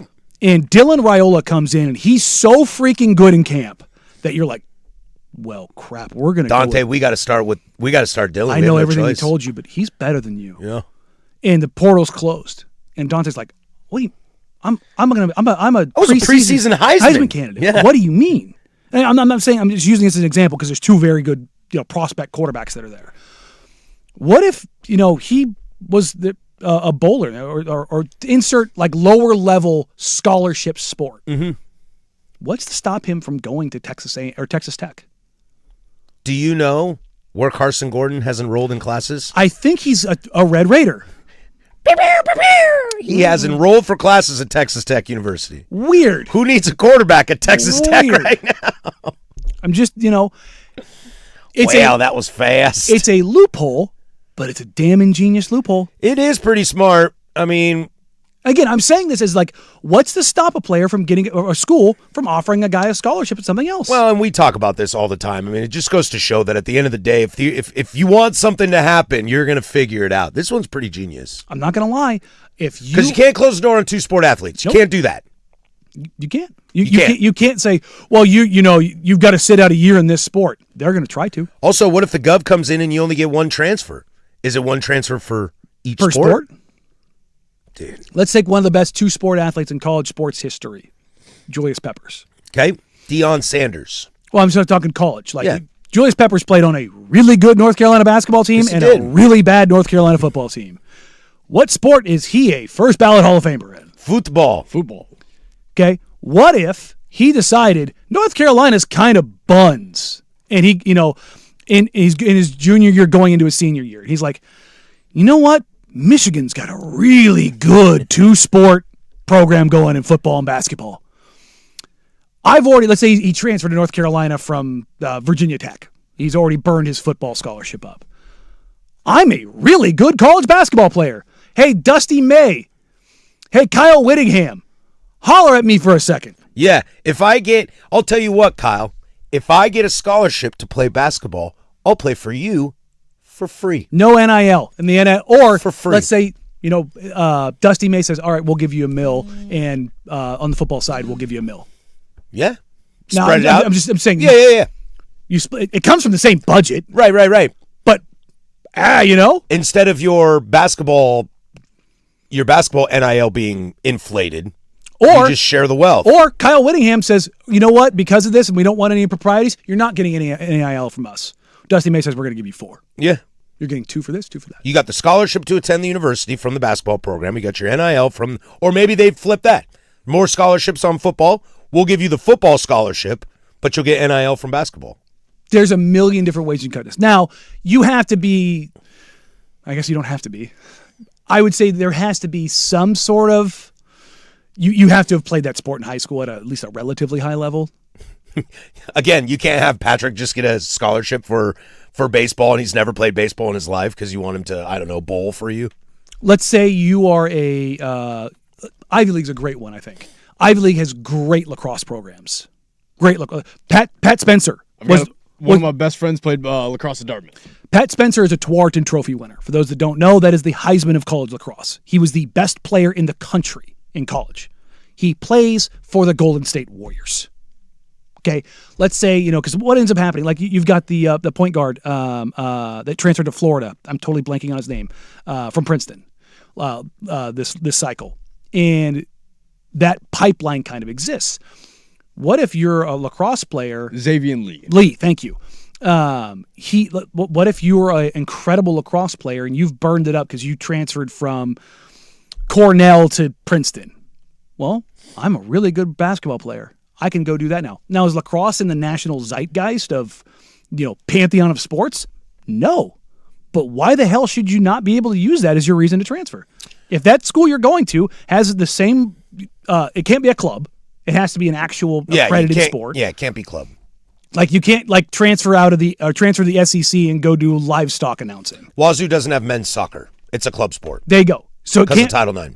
So it can't be that. Correct. Like you can't go do that because I believe lacrosse at Oregon is also a club sport. Yes, there's a lot of clubs around now. The schools, I think, like Denver is now a D1 school. Anyways, what I wonder here is, what is the level that it has to approach? Do you have to get a scholarship to go there to open that up? Do you have to be a scholarship athlete, or does it not matter? I think for a lot of this too, this is how I've evolved, and this is all on the NCAA for it. I think if you found me 3-5 years ago, hell, 10 years ago, and you put this story in front of me, I'd be like, what a bunch of bullshit. Screw this guy. You missed the window. Dude, if you wanted to play, you should have got the window like everybody else. The NCAA is such a joke right now that if you want to make them a joke, I'm going to support you in it. And this is why when we were talking about the legislation yesterday about limiting player movement and the transfers, this is why I'm so against it. Because they'll just do this? No. Because the idea that you can limit somebody's ability to earn by not playing him as a quarterback, you're limiting his ability to earn. And you made this move where you made him QB3 after the window. And again, I'll use the Oregon Ducks because, Dusty's talked about this. When they play the spring game. I see what you're saying. You're pigeonholing him. You're telling him he's going to be QB3, or even QB2, the window closed, and it's like, actually, we're going to move you to wide receiver. And you go, what the hell, man? I would have left. And it's like, sorry, it's closed. And again, I'm not saying that Lanning's doing that. I'm using that as an example. It's like, because what are teams going to do? They're not going to put out depth charts. They're not going to let you know what these guys are where. And they're doing that because they're protecting themselves and protecting their schools and protecting their, air quotes, assets. If they get to do that, why do they get the power in that? And this kind of goes back to the whole idea of the player that Oregon's suing. Mm-hmm. I get it, but it's like, you're protecting your asset. Who's protecting him? Nobody. Nobody. And this is why when I hear the government getting involved in the NCAA, I'm like, screw you guys. Screw you. You don't get to do that. And I understand the improprieties that exist. My whole ethos on this stuff is, with that freedom, there's going to be one-off situations. There are going to be things that piss you off. But that's in this country, we have more freedom than anywhere else in the world. There are going to be ramifications that come with freedoms. And everybody wants to try to take the reforms in the NBA draft lottery. The unintended consequences every time you put barriers on something are endless. And I'm not saying that that's the reason to not do it, but every time you try to do that, you are going to create more problems. I would rather deal with one-off problems that you can handle case by case than creating new batches of problems every time you try to legislate a problem away. Well, there's a new law in the state of Florida that in theory should help people. Will this go awry? We'll head there next. That's Lowercase over there. He's got sports. Now, from the George McCoy and Warren Allen Sports Desk, a Sports Center update on the Fan Sports Network, 105.1 FM and 1080 AM. This sports update is brought to you by Stone Creek Golf Club, Oregon's best public course under $100. StoneCreekGolfClub.net. First on the Fan, San Antonio Spurs took Game 6 of the Western Conference Finals to even up the series at 3-3 and force a Game 7. Final last night was 118-91 as Victor Wembanyama, he led the way for San Antonio as he finished with 28 points, 10 rebounds, 3 steals, and 2 blocks, only playing 28 minutes in the contest. Game 7 will be tomorrow at 7 p.m. as both teams will travel back to OKC. Your Portland Fire have a big weekend ahead of them as tonight they'll face off against Angel Reese in the Atlanta Dream before hosting Caitlin Clark and the Indiana Fever on Saturday. Make sure to catch all of tonight's game coverage on 105.1 FM and 1080 AM when pregame tips off after primetime wraps up. Over to the ice rink as Tom Dundon's Carolina Hurricanes hope to clinch the NHL Eastern Conference Series tonight in Raleigh. Hurricanes come into the contest as 1.5 goal betting favorites as the Vegas Golden Knights await the team out of the East. And for more sports scores and stories in 30 minutes, I'm lowercase from the George McCoy at Warren Allen Sports Desk. Hurt, missing work, insurance companies acting like jerks. Don't call your mom, call George McCoy at warrenallen.com. Your home for the Oregon Ducks.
We'll get to Web Gems coming up here in a moment, but, a fun little reminder, but a fun thing to share with you is you can join us June 23rd. Toyota presents the Fan Golf Classic Langdon Farms at Langdon Farms Golf Club. Guess what, baby? Afternoon and morning are sold out! Ay, ay, ay, ay!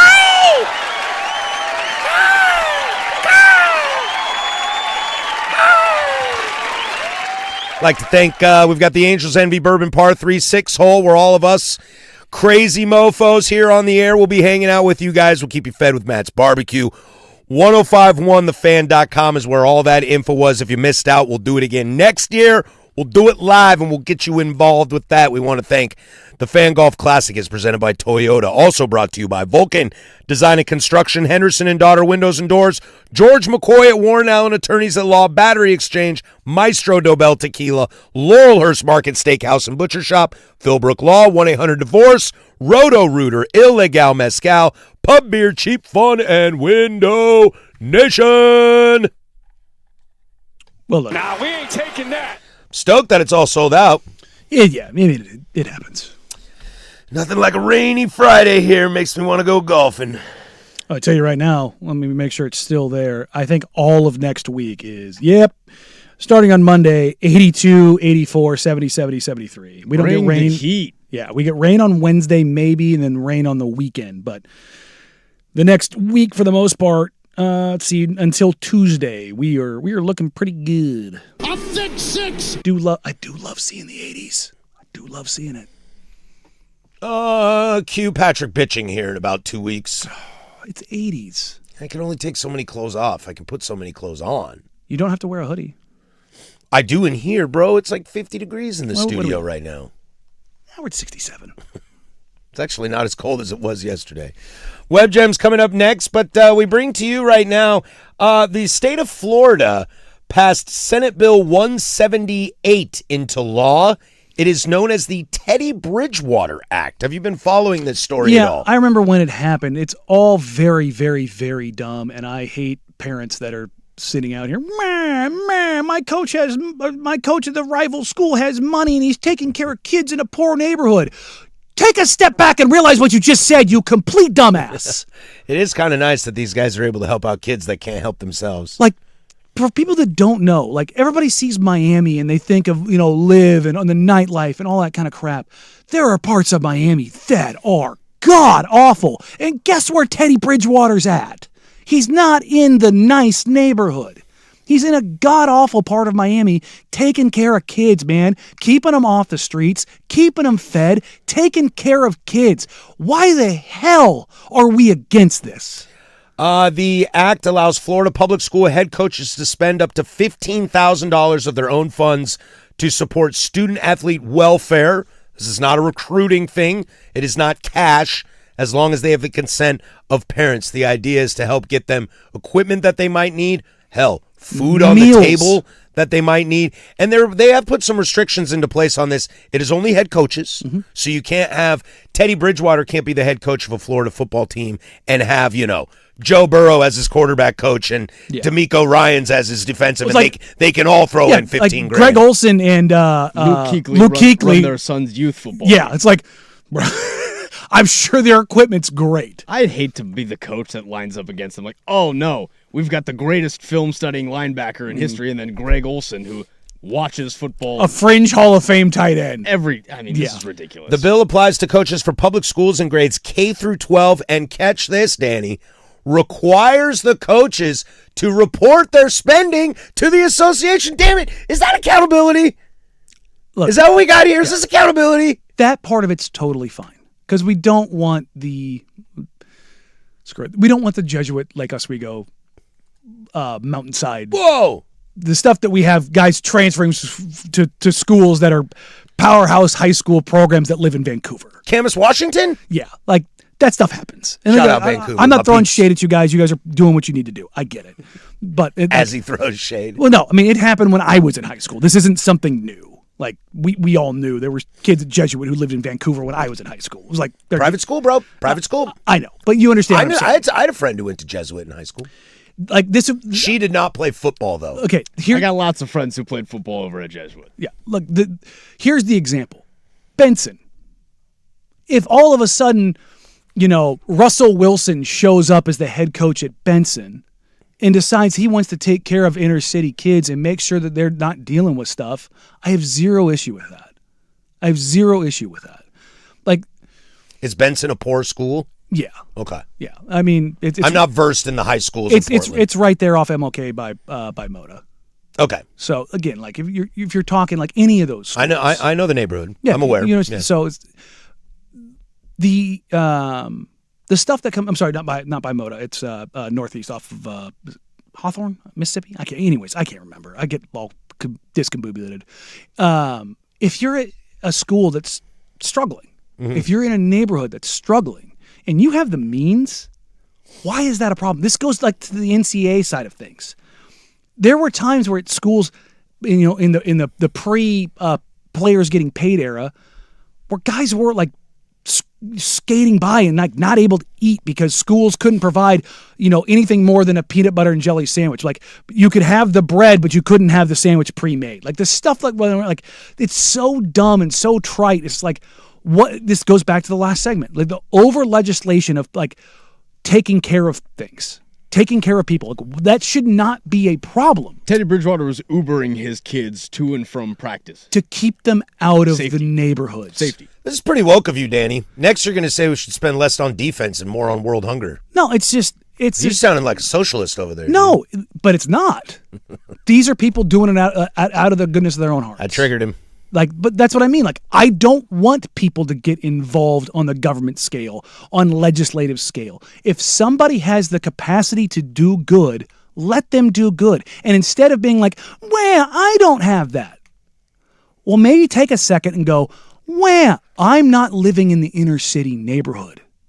The hiring? I didn't mean to cut you off there. You're good. I thought you were in a good spot. No. The Orlando Magic have hired Sean Sweeney as their head coach. I do not know if they will allow him to continue to be the assistant coach throughout the rest of the playoffs. I would hope so. Oh no, he'll take over that when their season's over, which will be sometime around I think June 18th. Is that a good hire for the Magic? I thought Dallas was going to sneak him. Look, Sweeney didn't have a shortage of offers. I'll say that. He's thought of very highly. Must have thought Orlando was the best opportunity to win now. I mean, they got guys. Yeah, and Orlando's looking at things right now because they're up against a bit of a cash crunch. With whether it's Suggs, whether it's Bain, whether it's Paolo, whether it's Franz. You have to get rid of one of those. Who are you getting rid of? I mean, I would make a decision between one of Franz or Paolo. I'd get rid of Paolo. I would too. Yeah. Not because he's not talented, just because I think that I like Franz, Bain, and Suggs as a trio. And what you could get for Paolo. You get more for Paolo than any of them, probably. Although, last time I checked, Desmond Bain went for 5 first-round picks. Yeah. So, everybody I've talked to, Sweeney's name's popped up a ton. I've only talked to him, twice, and it was in passing, so I don't know a ton about him personally. But everybody I know likes him. I always say this about guys who were assistants who aren't, the head coach yet. Like, I like the idea of it. Mm-hmm. Like, a perfect example, like Steve Hetzel. He was here in Portland. I got a relationship with him. I think he would be a good head coach. His X's and O's, his temperament, his mentality. I think he would be a good head coach. Mm-hmm. But you don't know until you're in that chair. Like, yeah, which is why Thiago got the job, because they felt he was the best suited to be a head coach. Well, he had been a head coach in France. He was, he led Paris basketball. Like, again, not the NBA, but he understands the deal. So I think it's a good hire. But when you're hiring somebody who's never been a head coach, I think the best feeling you can have is, I think that's a good hire. Yeah. If you're saying that's a great hire or that's a bad hire, like people thought Adrian Griffin was a good hire. I was like, we'll see. People thought Darvin Ham was a good hire. Oof, who thought that other than LeBron? I mean, plenty of people did. Not me. I mean, Ham was getting looked at for jobs and still getting looked at, right out of the gate when guys were getting fired in Milwaukee and New Orleans. And you're just like, what's going on here? No, thank you. But those things pop up, and until they actually get on the bench, you just don't know. So like it's like when we're looking at the Portland job, and insert what would be rookie head coach here: Tyler Lashbrook, Mike Williams, Sean Sweeney, versus Splitter, JVG, Stotts, Kid. It's like there's known and unknown. You don't know what a guy is going to be in that seat year one. Doesn't mean they can't turn into somebody. Yeah, I mean, in Brooklyn and Milwaukee and Dallas, they may have loved J. Kidd for 2 years and then absolutely hate him. You don't know how the story goes. Did you see what... I do know J. Kidd's Pilates instructor, though. Michael Carter Williams said? No. He's like, the report of like J. Kidd burning people out. He's like, I've been trying to tell people this for a decade. Yeah. Is he the guy who was like, I know his wife, I know his kids, I know his Pilates instructor, no, and this is a great firing? That was Henry Abbott. Oh, okay. Michael Carter Williams, NBA player. Oh, yeah. Former rookie of the year. Yeah. Like, he was like, yeah, dude, I've been trying to tell people. Been saying it for a decade. So he was with Kidd in Milwaukee? Yes. This dude he went from the sucks. Sixers after he won Rookie of the Year to Milwaukee. Yeah. Okay. So, but yeah, when you got players that are like, nah, this dude sucks. Like, it's like, ooh. That was the Jabari Parker era. Yeah, poor JP. Shout out his knees. When we come back, it's everybody's favorite Web Gems. This guy does what before every game? Sounds like Danny Marang, 105.1 The Fan. The biggest.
All right, this is everybody's favorite Web Gems. Do it every single day at 11:45, but we'll also let you know what's coming up in the Big Nooner. We'll preview Game 7 of the Western Conference Finals as that'll go down tomorrow. We'll kind of see, can San Antonio figure this out, and can OKC put their foot on the throat? Dude, I got no idea. So we'll get to that in the Big Nooner. The MLB has made their counter proposal to the MLBPA, so we'll get through that and some OTA audio in Minnesota to get to see if these quarterbacks are on the same page. But Danny, Web Gems today is brought to you via, what is this, C4 energy drink? This is Jeff Passan. I've been watching a lot of the JUCO World Series this weekend on ESPN Plus. It's the purest form of baseball I've seen in ages. No K-zone, no radar to gun, dodgy field, guys just chasing dreams in a ring. I couldn't love it more, especially consider this is who's pitching tonight. This is Jeff Passan. Who is the biggest clown on the team? Ashton Nance is a pretty good one. He's the guy who drinks an energy drink right before he goes out there and smashes it on his forehead. I always worry about him being concussed going out there and not being able to throw strikes, but he's pretty intense with it. Are we talking like a full monster? He gets a C4 energy drink. He finishes it before he heads out to the mound. Just a couple times on the head. It was a little crazy to see it happen the first time, and then after a while, like everyone just started getting ready for it, being excited to see it happen. Now it's a thing in the dugout. Yeah. He gets a song played, everybody rallies around him. You can't stand too close or you're going to get C4 liquids spilled all over the place. I mean, I think he's 14-0, so I guess it works. Maybe every pitcher should start slamming energy drinks on their forehead. I don't know. So, first of all, I did not realize that JUCO World Series was straight baseball Thunderdome. Yes. I'm kind of into that. I love the coach there, too. That was the coach that was talking. He was like, I don't know, but he is 14-0, so... There's no K-zone. There's no radar guns. The fields probably have holes in center left. It's the Sandlot.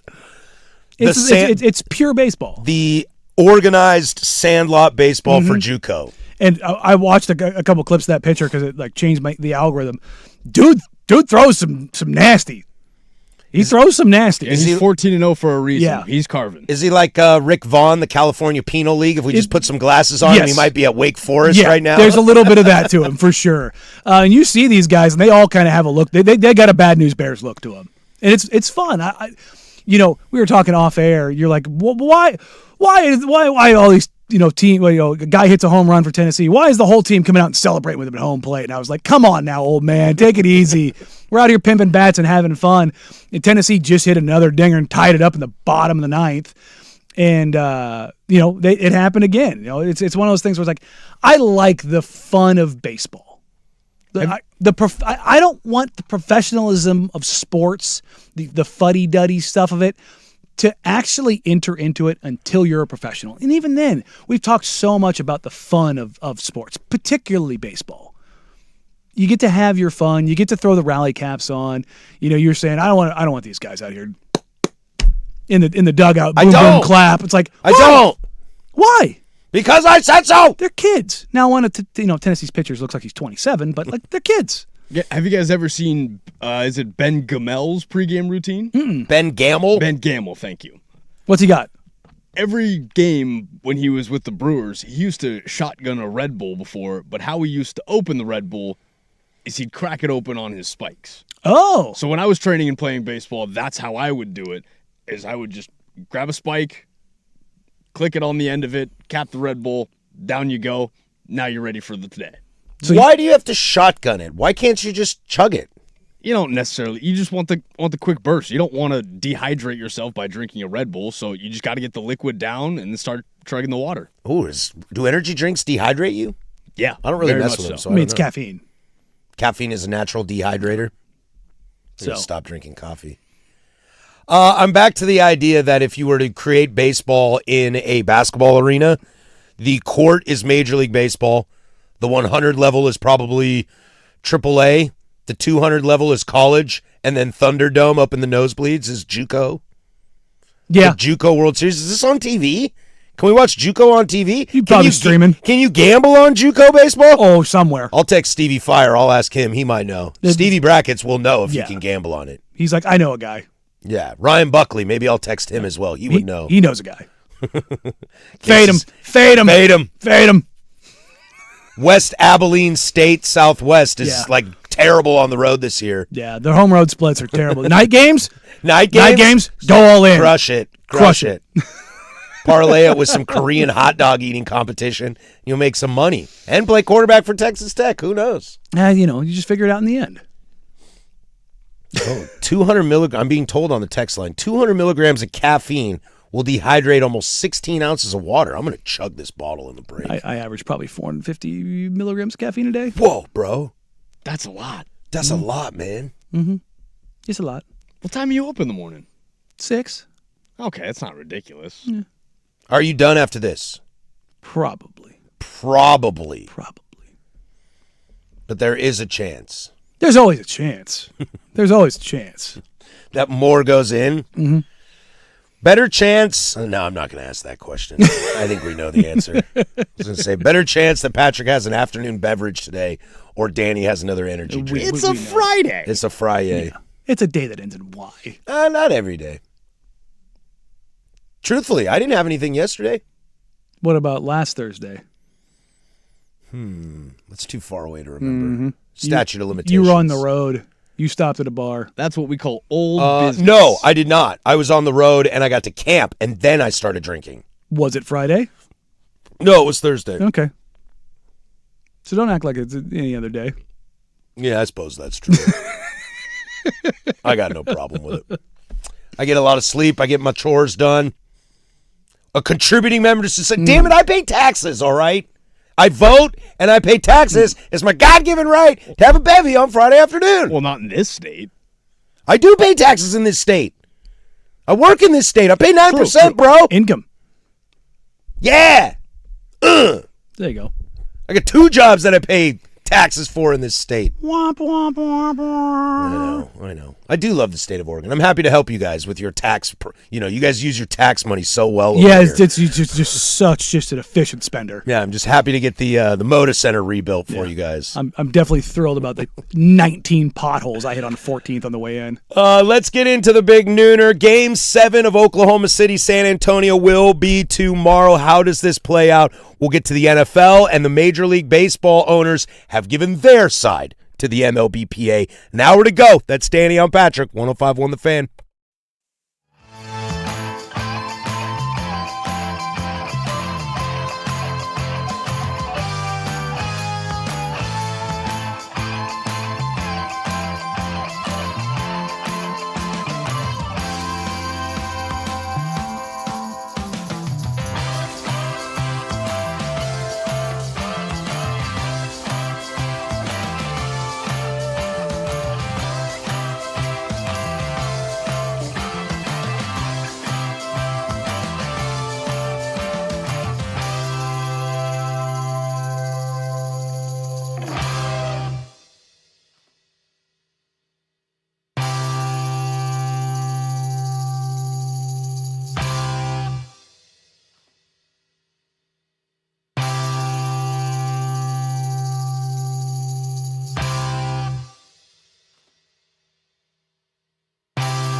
From the George McCoy at Warren Allen Sports Desk, a Sports Center update on the Fan Sports Network, 105.1 FM and 1080 AM.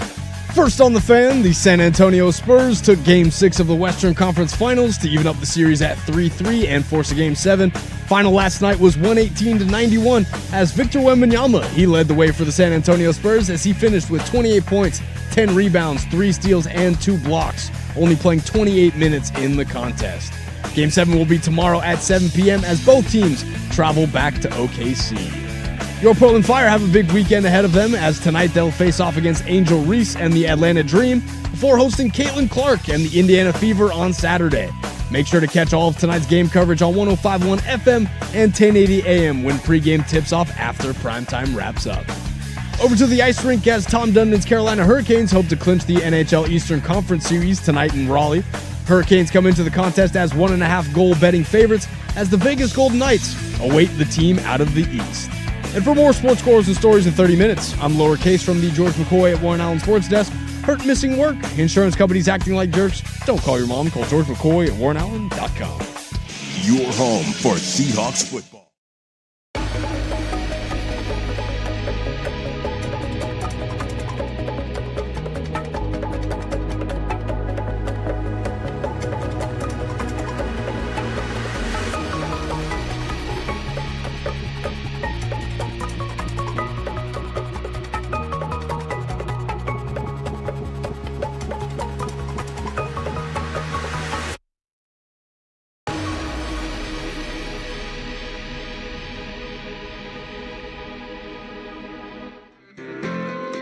Two down, one to go here. The firm of Harris and Marang. We do this bad boy every single Monday through Friday from 10 a.m. to 1 p.m. Thank you for being a part of our day. We're stoked to be a part of your day. After us, we'll kick it over to Duck Insider. They got themselves a baseball game tonight, so I'm sure they will get into that from 1 to 2. Then it's the Fan Happy Hour with Luke Anderson from 2 to 3, and then Prime Time from 3 to 7 to take you all the way home. It started with Dirt and Sprague this morning at 6 a.m., and that'll finish up 13 hours of live, local, continuous regional sports talk radio. I believe you'll be able to flip over and catch the Ducks baseball game. I believe that's on at 5 o'clock today. You can catch that Oregon State Wazoo about to kick right now. See, I told you, everything is a kick for me. I was going to say, why did you say kick? Everything is a kick for me, dude. I can't help it. Even in baseball, I'm like, oh, sweet baseball. What time's kick? I can't help it, dude. It just gets me every single time. There you go. Keep scrolling. Keep scrolling. I know. I'm looking for ESPNU. It's on Plus. No, I saw it's on you now. I'm seeing it right now live on ESPN Plus. Oh, dang it. That means I have to exit this and go into another. All right, I get it. I tried my best. I really did. So, there you go. I did my best there. A lot to get to this hour. We'll talk a little bit of baseball, a little bit of NFL. But let's start, Danny. We won't have the chance to preview this tomorrow because it's Saturday. Game 7 of the Western Conference Finals. Is it safe to say that Game 1 gave us a little false pretense in this series? I don't think this series has been that great. I think this series has been awesome. Really? Yes. I've had some, you're talking multiple 20-plus blowouts. Every game has been decided by 13 or more except for Game 1. Is it just the theater of it all that still captivates you? Not just that. There have been opportunities for runs, and one team has made one. That's what it's come down to. I guess you get that double overtime Game 1, and you just kind of get selfish. You want a little more of that action. What are we getting? We are getting Game 7. That's about as even as it gets. Game 7 back in Oklahoma City tomorrow. What time is that game? Let's see here. Scrolling. A 5 p.m. kick on NBC and Peacock. Bing, bing, bing, bing, bing, bing, bing. Trying to see if there's a spread here. The ratings for that game will be higher than any finals game. OKC by 3.5. Dude, I'm supposed to go see a movie tomorrow. They're saying that San Antonio would be favored on a neutral site. That 3.5? Yeah, they are. Holy crap. Over under total 212.5. That's 6 points lower than last night's game. It was 218.5. They're expecting a rock fight. I have no idea how this is going to go, amigo. Nobody has any idea. But as far as how it's actually going to go, my thought process is Spurs, you've arrived. I think they need to win this game to prove that. Well, that's what I'm saying. This is your chance. Yeah, I think they're really they have to win this, and I think the Spurs are kind of playing with a little house money here too, because they would be skipping a step. Yeah, if they win, you're like, whoa, they did it, and they will be heavily favored to beat the New York Knicks. And if they lose, you kind of can sit there and say they're not ready yet. And I think the reality is they're probably not ready yet. They've had a lot of things go their way, and I don't want to take away from them. You do. I really don't. I really don't want to take away from them. If I am, then so be it. But I'm not intending to. I think they've had a little bit of luck go their way in the sense. Yeah, their luck is the 7'6" Frenchman. Yeah, that's their luck. Kind of. And if they lose this and come back next year, it won't be luck anymore. Now it'll be a reason why. No, that's what I'm saying. I think there is a reason why. It's because Dylan Harper is that good. It's because Wemby is that good. It's because Steph Castle is that good. So many people last year were like, the juggernaut that is OKC, they're going to win 6 straight titles. And I was like, you all realize that Tyrese Halliburton's healthy. They probably don't win that title, right? Like, God, you're the only person I know that believes that. Really? I don't mean it in a bad way. Yeah, I very much am in that. You're in that. The Pacers would have won last year. A lot of guys I know in in the the NBA NBA stays healthy. He was by far the best player in every fourth quarter in that entire game up until then. And the way he came out in that game, and he was out every shot. He was out there, important shot that there was to hit. Reggie, like he was cutting throats. Like he was like, y'all are cooked. He looked at the Knicks and said, y'all choked it. Yeah, he was. He looked at Spike and said, you choked it. But I mean, like you want to, kids love aura. Hallie had all of it. Oh, he has the smoke. All of it. And that isn't to say that OKC isn't this monster team, but like this is what we talk about. Like people are like, oh, the Spurs, this juggernaut, and like, well, everybody should just pack it up. It's like, well, the Warriors went 73-9. They lost in the finals, and we talked about all the potential matchups between Kobe and LeBron that never happened. That is true. I don't remember all that talk. I think I'm just getting old and smoke too much weed. But it's just this idea but the Thunder were so far ahead of schedule and blah, blah, blah, blah, blah. And it's like, y'all remember that last year they got dog walked by Luka? Y'all remember that? The year before they won the title. Oh, yeah. It's like, the year they were like a 2 seed and everybody was like, whoa, here they come. And they got smoked. And Luka just pummeled them. It's like, this would legitimately, if the Spurs win this series, and they win Game 7, they go win a title, they would be the penultimate or the ultimate skipped the steps team. LeBron's heels. Because they have the superstar that has skipped all of the steps. Because LeBron got there pretty quick in his career. Not at 22. But not at 22. Michael took 8 years before he could go. This we talked about it when you were out. When we had Golliver on, before we brought him in, Golliver's first piece at ESPN was, this is where Wemby is at in his age 22 season. And it was basically the best. Sitting next to Michael and sitting next to LeBron. And it was, Michael played how many games as a rookie? Or in his first playoff appearance? It hit that insane series where he averaged 45. 40, yep. It was 3 games. Like Wemby's, all the analytics around Wemby, the only names are there are LeBron, Jordan, Chris Paul, Kareem. Like that's the level. People are like, why is Chris Paul's name? I'm like, y'all need to go back and look at the only person on that Hornets team. Like, go back and look at what Chris Paul's first 5 years in the league was. That dude was a monster backpacking guys. Just maybe the highest floor raiser in the history of the league. Unbelievable stuff. What Wemby is doing at 22 years old is here to now never seen. Yeah, and that being said, I will stick to the traditional life of an NBA growth in a superstar. And you would not be wrong in that. And I will take OKC. I have said from the start of the season, San Antonio is going to win the title. I mean, which flies in the face of everything that I believe. And I am not going to back down from whoever wins this will win. Oh, no. I'm out on New York. Yeah, whoever comes out of the West is going to win this title. I think everyone... I'm not quite in that boat. I think that the Knicks have still been the unbeaten team. And there's not a team that scores as efficiently as them. Defensively, both teams in the West match up very well against New York. And that's where it is. I think the Jalen Brunson of it all. That guy's just a dog, and the dog likes to win games. And Jalen Brunson can have his 40 because SJ will have 50 on him. Yeah. And what are you going to put Cat on Holmgren? You going to put Cat on Wemby? Is Chet really going to be that dominant if you just throw out a Mitchell Robinson on him? Oh, I think so. Look, that's the thing with the OKC Thunder right now. Everyone they play, they steamroll, except for the Spurs. I said going into this, and it's a fight with the Spurs when they meet.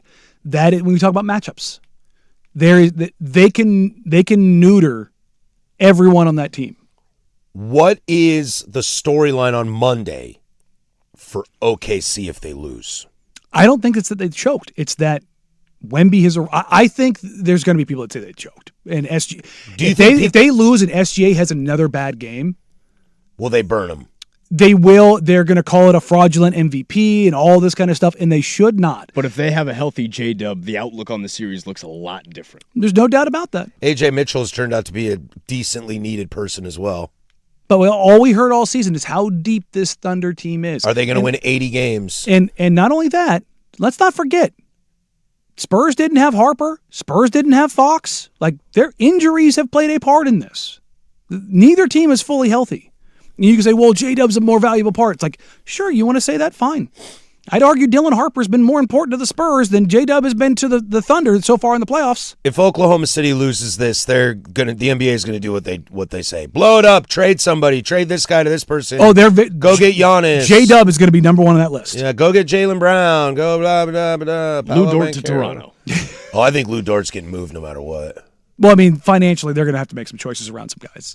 I think Lou Dort's it's going to be interesting. But they have so many pathways because they have so many assets. I just don't want to sit here and say their window is closed. Oh God, no. But I think people will.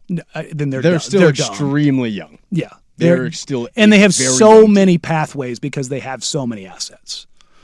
But also, if Wemby goes out there and does this, we would have never seen anybody else at this age be that. I think that should be, if the Spurs win this and they go in and win the finals, you should be talking. And again, if I had my vote, Wemby would have been the MVP. And this isn't to downplay SGA. He was phenomenal this year. There's very much an argument to be made for SGA winning the MVP. But people are gonna do revisionist history. This is a fraudulent MVP.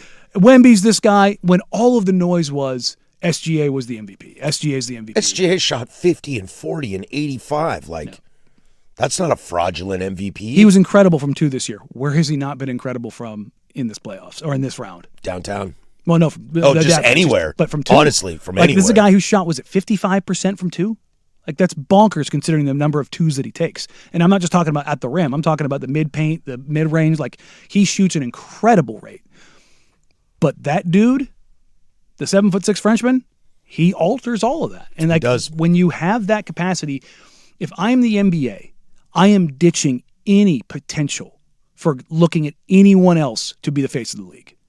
I don't care that he's not American born. I don't care that he doesn't play in a big market. Do people care about that? I sure don't. I think people care about good human and good basketball. I don't care where you're from. It doesn't matter. Luka doesn't get it. Jokic didn't get it. Well, Luka's a whiny little bitch. That's why. It does, but they didn't anoint him even when he wasn't. Same with Jokic. Same with Giannis.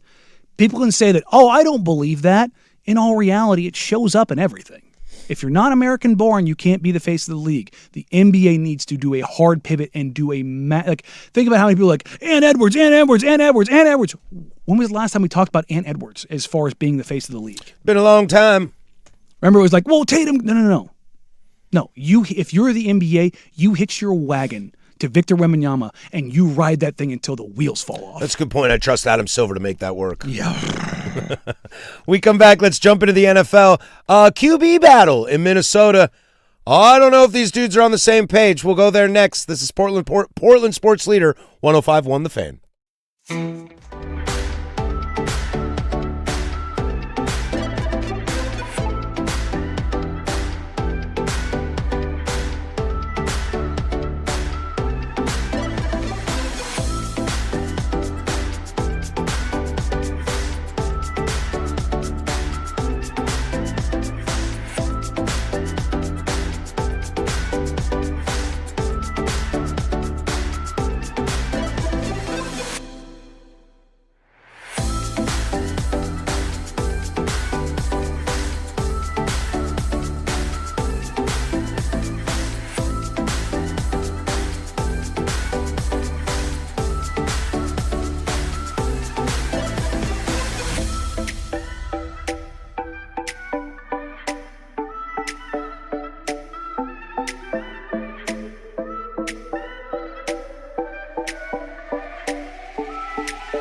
get into a little bit of baseball. We talked about what the MLBPA wanted yesterday. Well, it came out yesterday that what the MLB owners would like. We'll touch a little bit on that.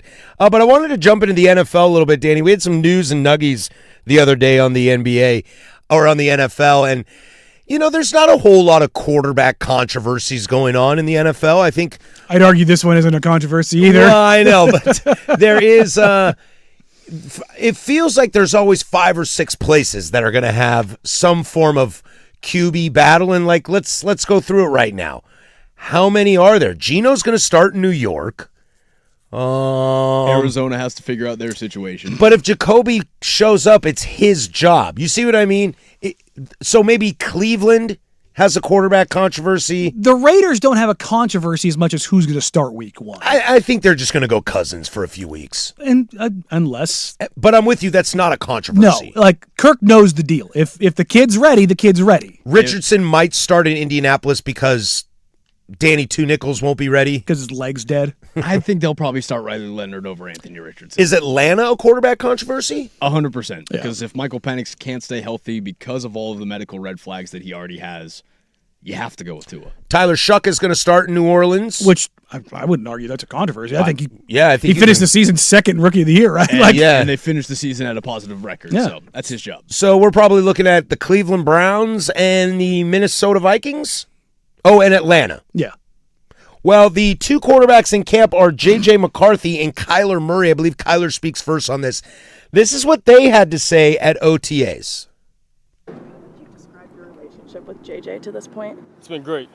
Obviously, I know he's a younger guy, so any way I can help him, obviously, I feel like, I've played 7 years now, going on 8.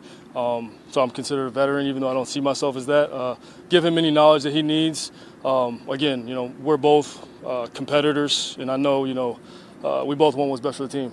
Has he been receptive to hearing criticism? Of course. Yeah, he's overly acceptive, and he's always communicating, asking questions, stuff like that, so it's been good. JJ, what's your relationship been like with Kyler so far? It's just like 2 guys in a classroom. He sits on one side, I sit on the other side, and it's the coach's responsibility to teach us and coach us. So, is there any awkwardness between you two? Awkwardness, it's just like the same feeling, when you're in high school and there's another person on the other side of the room. That's just kind of how it is. So I wouldn't say there's any awkwardness. Bro, you okay there, JJ? Why are you talking about high school? And in high school, you weren't the dude? Yeah, weren't you the dude? Weren't you the dude? The guy that all the chicks are throwing their love at you? That's the I was buns last year, and I haven't realized it yet. That is, the coaches are talking to us, and they're telling me you're QB2, bro. I don't know how to be QB2 yet. I'm getting used to it. So to your point, Danny, this is not a quarterback controversy. I think JJ might have told us everything we needed to know about what's going on in KOC's world. Look, I am very clearly not a J.J. McCarthy fan as a player. And I am very clearly not a Kyler Murray guy as a player. But the gap between these two in productivity, it's not even the worst version of Kyler is twice the quarterback that J.J. McCarthy has shown. That might be underselling it. I would agree with that. And I feel for Vikings fans out there, and I feel for KOC too. I like O'Connell a lot. I think he's really kind of shown to be a smart, bright mind in the NFL these days. Minnesota's got a roster to win right now. And I don't like either of those quarterbacks to take them to the Super Bowl. And if you continue to win 8, 9, 10 games, you're never going to be in a spot. What do I always say? It's mediocrity in the NFL is a very, very dangerous place to be. Part of me is also in the mentality that they don't necessarily need that great of a quarterback. They don't. Seattle got away with that last year. They have Jawan Jennings. They have Justin Jefferson, who, when he plays at the top, he is a bona fide star in this league. They have Jordan Addison, who, when he plays, is elite. Damn good. That's a 3-headed monster right there with TJ Hawkinson as your tight end. That's a dangerous talent room. Let's not forget, it was very clear day one before Niner tears his knee in his rookie season that KOC was not thrilled about Niner. No. And remember, the general manager that said, I'm drafting J.J. McCarthy is no longer the general manager. He was turfed. And the second he's gone, what happens? We turn all of our attention away from that mistake. You don't have Daniel Jones. You don't have Sam Darnold. And KOC's sitting there looking at it going, I need a quarterback. This guy ain't it. Like, you don't ever have to listen to what GMs say, coaches say, players say. Just watch the results. This is like, I'll use this for the Blazers fans out there, for the big Shaden Sharp guys and Scoot Henderson guys. Watch what the coach does. Just watch what they do. Who did they trust? You've talked about this all NBA postseason for any team, not just the Blazers. But I'm pulling it back just to go, who do you trust? You trust Shaden Sharp. You don't. You don't. That's my point. Like, you want to know what a coach thinks, what players think? Just watch how they act. Yeah, watch what they do. What did Mike McDaniels do in the last few weeks in Miami? Bench Tua, let me go ride with a guy that I can trust to run the offense. Took a shot at Quinn Ewers. It's like, hey, might as well see what this guy's got. Trust goes a very long way. Yeah, my brain can't be fried more than I already am with Tua. Remember what Darren Waller said? In practice, Tua's got it. Game comes on, it's like, that's a different dude. Clearly something's not there. Vikings could have had quarterback Bo Nix. He went 2 picks after them. Mm-hmm. Yeah, even with me not being... The Vikings have missed on a lot of draft picks. Oof, and especially at quarterback. I mean, they're not the Browns, but they're not far off in as far as, like, when was the last time they had a quarterback that they drafted that you were like, yep. A quarterback that they drafted? Oh, God, I don't know. Culpepper? Charlie Whitehurst? Did they draft Culpepper? They drafted Dante, didn't they? Was Dante not drafted in Miami or Detroit? In 2023, the Minnesota Vikings selected Jordan Addison. That's a good pick. That's when they started to correct this. It is a good... He's also missed a lot of games. Yeah, it is a good pick. Dante's drafted by Minnesota. It is a good pick if, you're playing police bingo. Right? Doesn't Jordan Addison get arrested a lot? Yeah, he's speeding. A few things. I thought he went to USC, not Georgia. Yeah, I know. Well, he came from Pitt. Yeah, he was Kenny Pickett's number one option. He came from Pitt. Jordan Addison's the guy that made Kenny Pickett look like a good quarterback. Oh, please, keep turning me on, please. Yes. Oh, baby. More. Right there. Yep. Yes. You looking at those Minnesota draft picks? I am. Lewis Cine, C-I-N-E, safety out of Georgia. They traded into the first round in 2002 to get him. Just look over the last 10 years. They've passed on a lot of talented players. It's not who they've taken, it's who they haven't taken. I remember it was as a card-carrying member of the Raiders, yeah, that sucks when you do that. Boy, they didn't have a 2021 or a 2022 first-round pick. They traded into the first round in 22. They had no draft pick in 2021. Who'd they sell all their stuff for? COVID, I can't remember. Was that for Kirky? Oh, God, that might have been. No way. No way. That might have been. To the Commanders for Kirk? Who, again, was good for them. Dude, that dude is like a top 5 earner in the NFL history of the NFL. Shot at the bag. Oh, no, Kirk was released. Okay. After his 4 years. Then they drafted... that's right, because they couldn't tag him again. Last year they drafted Donovan Jackson, offensive guard out of Ohio State. Right above Jackson Dart. Mm-hmm. Yeah, how much do you think they would love to have Jackson Dart right now? Depends on how much you like Jackson Dart right now. I mean, I don't care about that stuff. I know you don't. I do, though, in a shocking world for you, Danny. Good luck, guys. Good luck, guys. And who knows? Maybe they can get out of Kyler what Seattle got out of Sam Darnold. I don't trust the 10. Here's the difference. Sam's not a 10-cent head. Agreed. But Sam does have a little bit of the Eli Manning thing in him of like a kind of regular season, but the lights came on and he was really good. Oh, that team 2 years ago won 14 games. Mm-hmm. But also, Sam didn't have a regular season. He was a top 5 quarterback by almost every metric. Oh, I meant for the Seahawks. A lot of turnovers. No. But I know what you're saying. Maybe I'm leaning on turnovers. Yeah, I mean, but you had 6 of those interceptions in 2 games. That's fair. And he took away all of that when he went to the postseason. Yeah, that's what I mean. Yeah, in the postseason, you look at his yards. Eli Manning, like Eli in the postseason, won 2 Super Bowls. You look at Darnold's yards, touchdowns, completion percentage. He's been a top 5 quarterback the last 2 years, by basically every metric. Where do you go to school?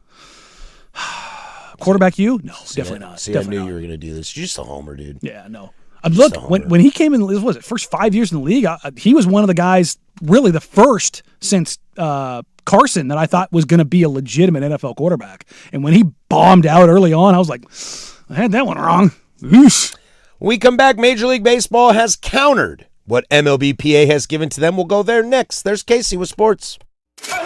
Now, from the George McCoy at Warren Allen Sports Desk, a Sports Center update on the Fan Sports Network, 105.1 FM and 1080 AM. First on the Fan, the San Antonio Spurs took Game 6 of the Western Conference Finals to even up the series at 3-3 and force a Game 7. Final last night was 118-91. As Victor Wembanyama, he led the way for San Antonio as he finished with 28 points, 10 rebounds, 3 steals, and 2 blocks, only playing 28 minutes in the contest.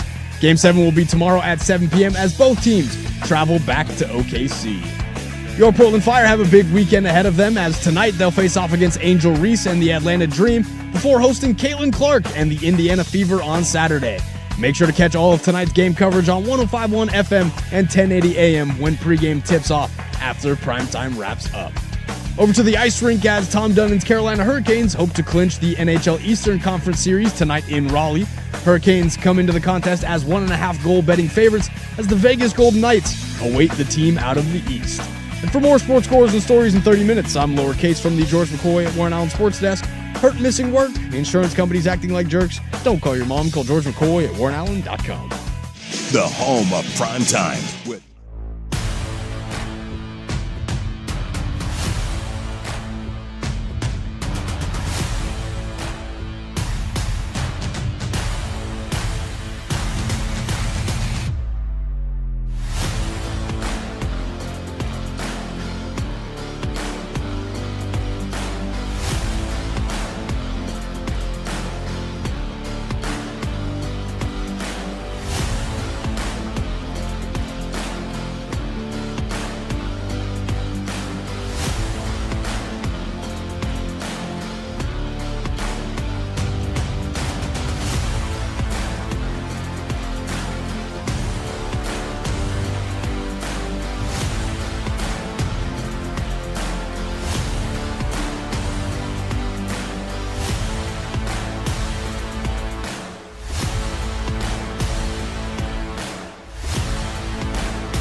Closing arguments coming up next to send you on your way. But let's get back into some Major League Baseball as the conversations between the Players Association and the owners have begun. We talked to the Players Association side yesterday, and in no surprise to what you've been banging on about, Danny, is the league has proposed a salary cap into Major League Baseball that would go into effect beginning in 2027.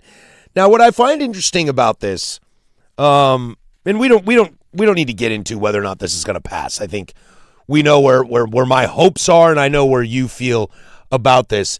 But the league's proposal includes a salary floor of $171.2 million and a real quick. What is the payroll of the Cleveland Guardians? Oh, something like 45. $80 million being injected into your team? Is it 120 or 170? 170. Oh, God. $125 million of your team being spent more. Yeah, that'd be great. I just pay Chase DeLauder and Travis Bazzana and Stephen Kwan and Gavin Williams. Oh, weird. I know. Good change. That's very good change. Yeah. Thank you, Pop. Oh, weird. Maybe competitive balance might happen? A salary cap is reported at $245.3 million. Now, again, I don't want to get into whether or not this will pass. I want to kind of just look at this for a moment. Because something I will share with you, Danny. A salary cap floor of $171.2 million. Do you know how many teams in Major League Baseball spend more than that? 7. That's about it. It's around 7 or 8. Just doing the math in my head, it's 7, yeah. The 170 that scares me is a really high number. That's the only real negative I have about a salary floor, and I use this example all the time. I don't know why does that scare you? Because very few teams are spending more than that. The cap at 245, 255, hell, 260, that doesn't bother me. But it's the fact that a floor, if it were somewhere more like half the league was spending more than that, I'd be more interested in that. Because what scares me, and I always harken back to when Mike Dunleavy Jr. signed a contract extension with the Pacers and got paid something like $11 million a year. Everybody went, whoa, why is that guy making that much money? He does not deserve that much money as a basketball player. I think he's turned out to be an okay exec. I worry that guys are going to get inflated contracts, and it's going to make it worse. How does it make it worse? Because it creates a bar for the value of players that's not realistic. But wouldn't that benefit the players? Yes, but I think it has unintended consequences to players and teams' availabilities of spending money correctly. That it's like, we've got to hit the floor, so let's overpay this guy that we shouldn't. That doesn't make you a better team. Then don't be dumb. Well, it's a dumb tax. Don't give me that argument. I hate when you do that. But it is what it is. Don't be dumb. Don't go spend $50 million on a guy who had 1 year. I don't know if a gap of $70 million between a floor and a cap at $250 million is a large enough gap. In baseball, that's a lot, though. We just talked about the Dodgers would barely clear that right now. Now, a big part of that is the deferment, which is why you're going to have a smoothing that's going to happen here. Like that's a huge part of this. Yes, you've talked about that a lot, and I agree you with have that. to, because it's much like the NBA telling the Grizzlies sucks to suck. That's the Memphis Grizzlies, and we can all sit here and say, "Well, yeah, they're part of the NBA. Yeah, it's fine. They don't care." You're not telling the Dodgers, the Braves, the Mets, and the Yankees to go to hell. You're not. You can't do that. Those are your bread and butter brands. Good luck with that. Good luck with that. That's not going to happen. So you're going to have a smoothing in there. But this is why I am so dead set on there being a lockout. There's 22 to 23 other teams that aren't spending up to that. If you're talking about, let's just do them. Let's say the average, I'm throwing a number out. Let's say that you said it's 170 million. Let's say the average payroll in baseball is 70 million. If 22 teams have to spend $100 million each on players, how much more cash is that for the players? That's $2.2 billion. Yeah. That is not currently there. That is what that is why the owners will tell the players to go to hell. For the record, what I'm talking about with these numbers, I'm sorry, I'm getting a little feedback. I misexplained. This is what's on the books for 2027. Okay. There are 6 teams that are currently over $170 million right now for next year. Cleveland's on the books for Does that have the league average 39. salary? The league average salary. No, this is just teams. This is just teams, and it's the 26 projected payroll. Now, in 2026 projected payroll is half the league, over 170. The Angels at 184. I'm talking about what's on the books for next year. Dude, the Washington Nationals have $9 million on the books next year. Miami has $5 million on the books next year. You want Miami Marlins to go out and find $165 million to spend? How are you going to find that? You going to pay some dude $35 million a year just to get to it? This is why there's a smoothing. The smoothing's not just at the top end; it's at the bottom end too. I think the so gap the average payroll, team average payroll right now in MLB is $181 million. Now it's going to be bolstered by the Mets, the Braves, the Dodgers, and the Yankees. Projected but it's going to be brought Dodgers down by the Guardians, the A's, the Rockies, the Reds, the Pirates. But the league average, which you probably need to find, like the Mets this year at 352, Dodgers at 316, Yankees at 297. Dodgers have $422 million on the books in 27. That's those deferments. And again, that's why there will be smoothing, because let's say it's 260, and you said it's how much? 440? 422. 422. That's $180 million, and they're not going to pay $360 million in luxury tax fees. And they have the talent to ship them off elsewhere. If Freddie Freeman wants to go make his retirement tour in Atlanta, there you go, pal. Well, he can't do it in Atlanta because they're on the books for 181 next Your year. lowest spending teams this year are the Guardians at $97 million, the Rays at $98.8, and the Marlins at $77.3. Interesting. We're seeing different numbers. I got fan graphs up. I'm looking at Spotrac, which is... It's not much different. But, so the Marlins would have to spend almost $100 million. If you're the owners and the players are asking for this, and just the Marlins alone are injecting $100 million that does not currently exist, that you don't have a leg to stand on if you're the players. This is what I keep talking about. There's like, well, they need this and this and this. You're talking about probably injecting at minimum $500 million that doesn't currently exist by instituting a salary floor. And by getting that, you just got to shut up. That's just the reality of this.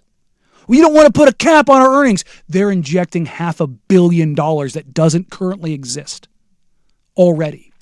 Bruce Meyer, the interim executive director for the MLBPA, said the last time the owners made such an explicit push for a cap over 30 years ago, it led to the longest work stoppage in MLB history. For generations, our members have fought against cap systems because they harm players at all levels, erode or eliminate contractual guarantees, pit player against player, lead to more work stoppages, not less, and get worse for players over time. Where's that happened at? Because it didn't happen in the NBA, it didn't happen in the NFL, and it didn't happen in the NHL. All different sports, man. The only place the work stoppages happen is baseball, because baseball has their cake and they eat it too. Hell yeah. Since 1855, baby. It's not, look, in passing in the article, they said basically, so how grim are things really? Not great! No, they're not good. No, they're not good. Everybody is saying the next 6 months is basically a slog until the work stoppage. Yeah. And there's not a guy in baseball, whether it's, Buster Olney, Jeff Passan, like you name a guy who's been around baseball their entire career, every single one of them is sounding the alarm that the work stoppage is coming. I know. I just if a cap on the floor is going to come, I don't like this proposal quite yet. Why? Because I want a little bit of a lower floor. Why?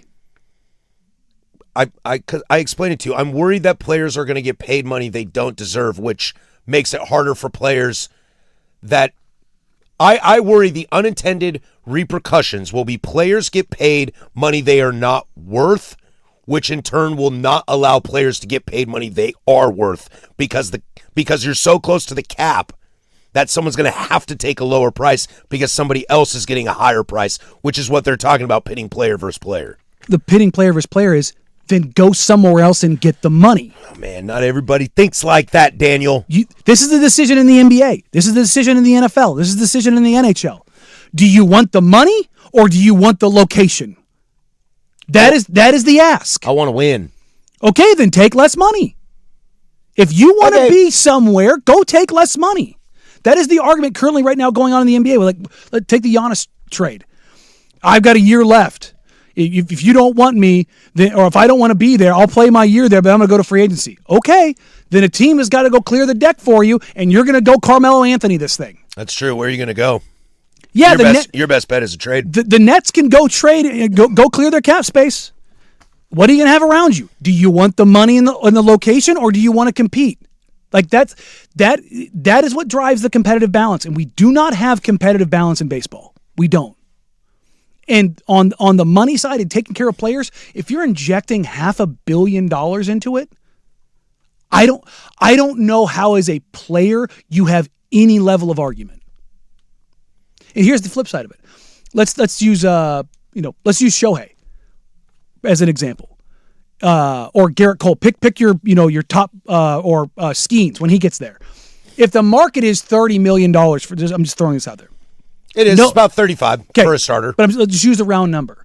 If all of a sudden you're a team and go, I want Paul Skeens, and you have to have the money. You have to pay the money. And Skeens like, well, I want to be a Yankee, but the Yankees are up against it. But he wants the money. Guess what? Paul Skeens is a Colorado Rocky now. I would argue that that's not necessarily great for baseball. Why is that not great for baseball if you have the talent dispersed around and everybody has a chance? Because I still think crappy teams are going to be crappy. But they're going to be crappy by their own volition. That's where Danny's like, if you're an idiot, you get to choose to be an idiot. I love that. I don't. Closing arguments coming up next to send you on your way. 105.1 The Fan. It's time for Easy Play, brought to you by Home Z, making home improvement easy.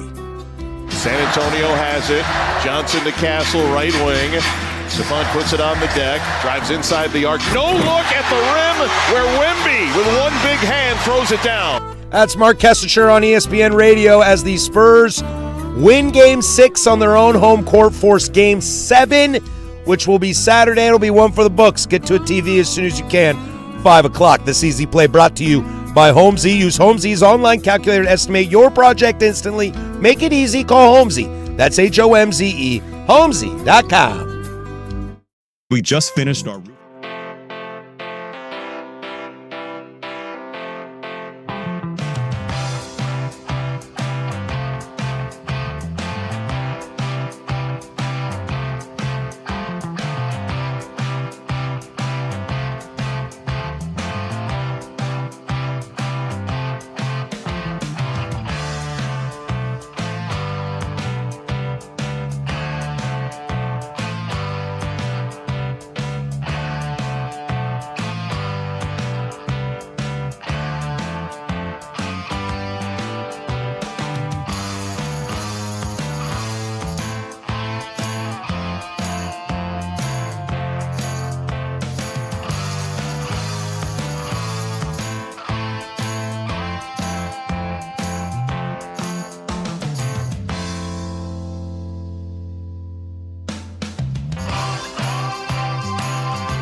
That's going to do it for us. Closing arguments brought to you by Less Skin Law. Visit LessSkinLaw.com for more information. A lot of sports going on this weekend. Your girl Angel Reese is in town tonight to take on the Fire, and I think you should go down to One Center Court and challenge her in a post game. I'm good. Oh, now you're backing down. No, I got family stuff, man. Oregon State is up 1-0 on my Cougs right now, top of the fourth. How you done? What's that? Said, how you done? Oh, stop it, dude. Don't you talk to me that way. Mitch Canham looking ready to rumble over there. Yeah, what's the score? 1-0 in the fourth. East Carolina, Tennessee is in the top of the 13th. These guys are kind of battling at each other. It has been a slog, man. They're going to burn through all their pitchers. Yeah, I love it. Burn through all the arms quickly. As we mentioned, the Magic have hired Sean Sweeney from the Spurs. Let's see. What else do we got here? Djokovic was just upset at the French Open. 19-year-old kid. Boy, they're dropping like flies over there. And by the way, it's called Roland Garros. French Open. You ignorant swine. Good with that. I'm good with that. What else do we got over here? Ooh, the Montreal Canadiens take on my Carolina Trailblazers tonight. Can the Trailblazers close out this series and go to the finals for the first time since 1992? I don't know the last time the Hurricanes were in the finals. I just know the Blazers were. Is it 92 or is it 91? 93? 92. 92. My Carolina Trailblazers. So they're up 3-1. Carolina won their only Stanley Cup championship in 2006. 6? Okay, I thought it was 8. What about the Hartford Whalers? When did they last win a title? Did the Whalers win one? I don't know. I don't know. I don't think they did. I'm not really a hockey guy. I don't think the Whalers ever won. Never won a Stanley Cup. Yeah, I didn't think they did. I like to watch it. Great logo. But I don't know anything Great about logo. it. The W into the whale. Any good baseball on tonight? Let's see. Logan Webb back on the bump. The He's Oregon been State on the Beavers DL. and the Washington State Cougars. Well, this game's in the fourth. It's almost over. Yeah. Take Cougs. It's afternoon, so it's night. I'll take the Cougs by 6 in this game. There's still a lot of game left. We're going to blow up the fifth inning right here. Watch it. Watch it. It's going to happen. Logan Webb's on the bump tonight for the first time coming off the IL, I believe.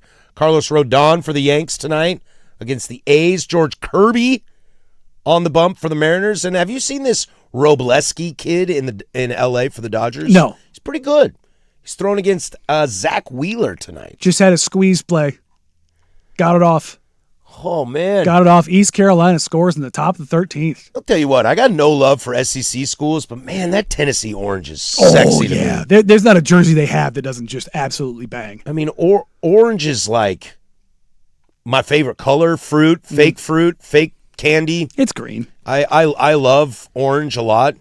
That Tennessee orange is quite nice. Just a oof. Let's see here. Mike Leach being inducted in the College Football Hall of Fame. Dusty Harrod, brand man, his sole call in life now, outside of being the brand man and being dad and all those things, getting Mike Leach to the Hall of Fame, and it's a great cause. I am happy about it. That's my football coach. Dusty is. We've had this we had this conversation over 3 years, multiple times.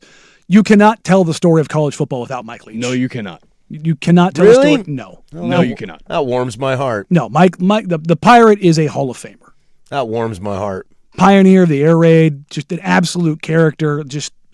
You cannot tell college football without Mike Leach. He is a Hall of Famer. And he's 0.1% off the minimum required threshold that was there for career winning percentage. I think he's a 599%, and it's supposed to be over 60. You have to? Yeah, it's one of the qualifiers. Yeah. Oh, I didn't know they had qualifiers. Yeah, it's 596 is his career winning percentage. It's literally one game. Where is it could have been like one of the thousands of Apple Cups he lost. Where Rules were adjusted to 595, making him officially eligible. It's 595. They dropped it down, right? Yeah, they adjusted it by 5 points. Yeah. Pretty much. For Mike, it's the Mike Leach rule. Yeah. Where is the College Football Hall of Fame? I don't know. Somewhere random in the Midwest, I would assume. That'd be cool if it was in like Billings, Montana. Atlanta. Oh, there you go. Atlanta, huh? I guess that's the South. Yeah, it makes sense. It just means war down here. I don't care where it's at. He's just Mike Leach. When you say Mike Leach, what pops into your head? Hall of Famer. Fish sandwiches and fat girlfriends and lemonades and trees. Throwing pops into my head. a little person into the end zone. Yeah. I also think of that. No, for sure. But I can't believe that guy was my head coach for a while. Great. It was an okay time of football for Wazoo. It's always fun. It was a good time for us. It's always fun with Mike Leach. There's no doubt about that. Like my idea of the Hall of Fame, no matter what sport it is, when you think about them, are they a Hall of Famer? If the answer is yes, they're a Hall of Famer. If the answer isn't immediately yes, they're not. I firmly believe that in baseball. I think it's true across sports. People say, well, it's easy to get in the Basketball Hall of Fame. I'm like, well, it's not the NBA Hall of Fame. It's not the College Basketball Hall of Fame. It's not the International Basketball Hall of Fame. It's the Basketball Hall of Fame. Yeah, if you dribble, you make it. That's not true. Now, here's the question. I really desperately need to see this new Mandalorian movie. I'm supposed to go tomorrow. No spoilers. To see it. But it's good. I'm very excited. I already know that I'm going to like it no matter what because I'm not a crazed Star Wars fan who hates Star Wars more than anybody that's ever existed. Problem is, I think I'm supposed to go see that movie at like 6:30 tomorrow. I got a basketball game to watch. Ooh, do I move? Looks like you better matinee that movie. That is a tough window. This is a Game 7. I don't think I can matinee it either. I think I got to go to a celebration of life. Nothing like watching a movie in your pajamas. Mm-hmm. Do I record the game?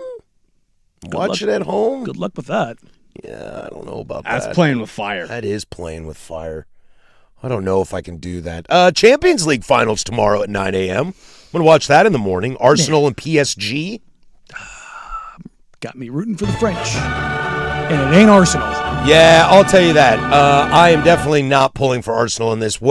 Enjoy, guys. When you turn on Champions League tomorrow, Arsenal plays some of the most boring football I've seen in a very long time. No part of it. But PSG is pretty good. They won the whole shebang last year. See if they can pull it out this year. Text line, watch the movie on Sunday. Yeah, that might be the read. That's what I would go with. Game 7, man, between two great teams. Yeah, that might be the rule, read. And that Game 7 might be a little bit better. Not saying the movie's bad. I've avoided all spoilers on this movie, and I'm terrified that I'm going to run out of time on it. Because it's just a piece of cinematic masterpiece. Damn right. You watch your mouth. Closing Arguments brought to you by Leskin Law. Visit leskinlaw.com for more information. Leskin Law's one-day divorce mediation, peace treaties, not war plans. Have a great weekend, everybody. For Danny Marang, that's Casey Smith. I'm Patrick Harris. Go do something I would do. Bye.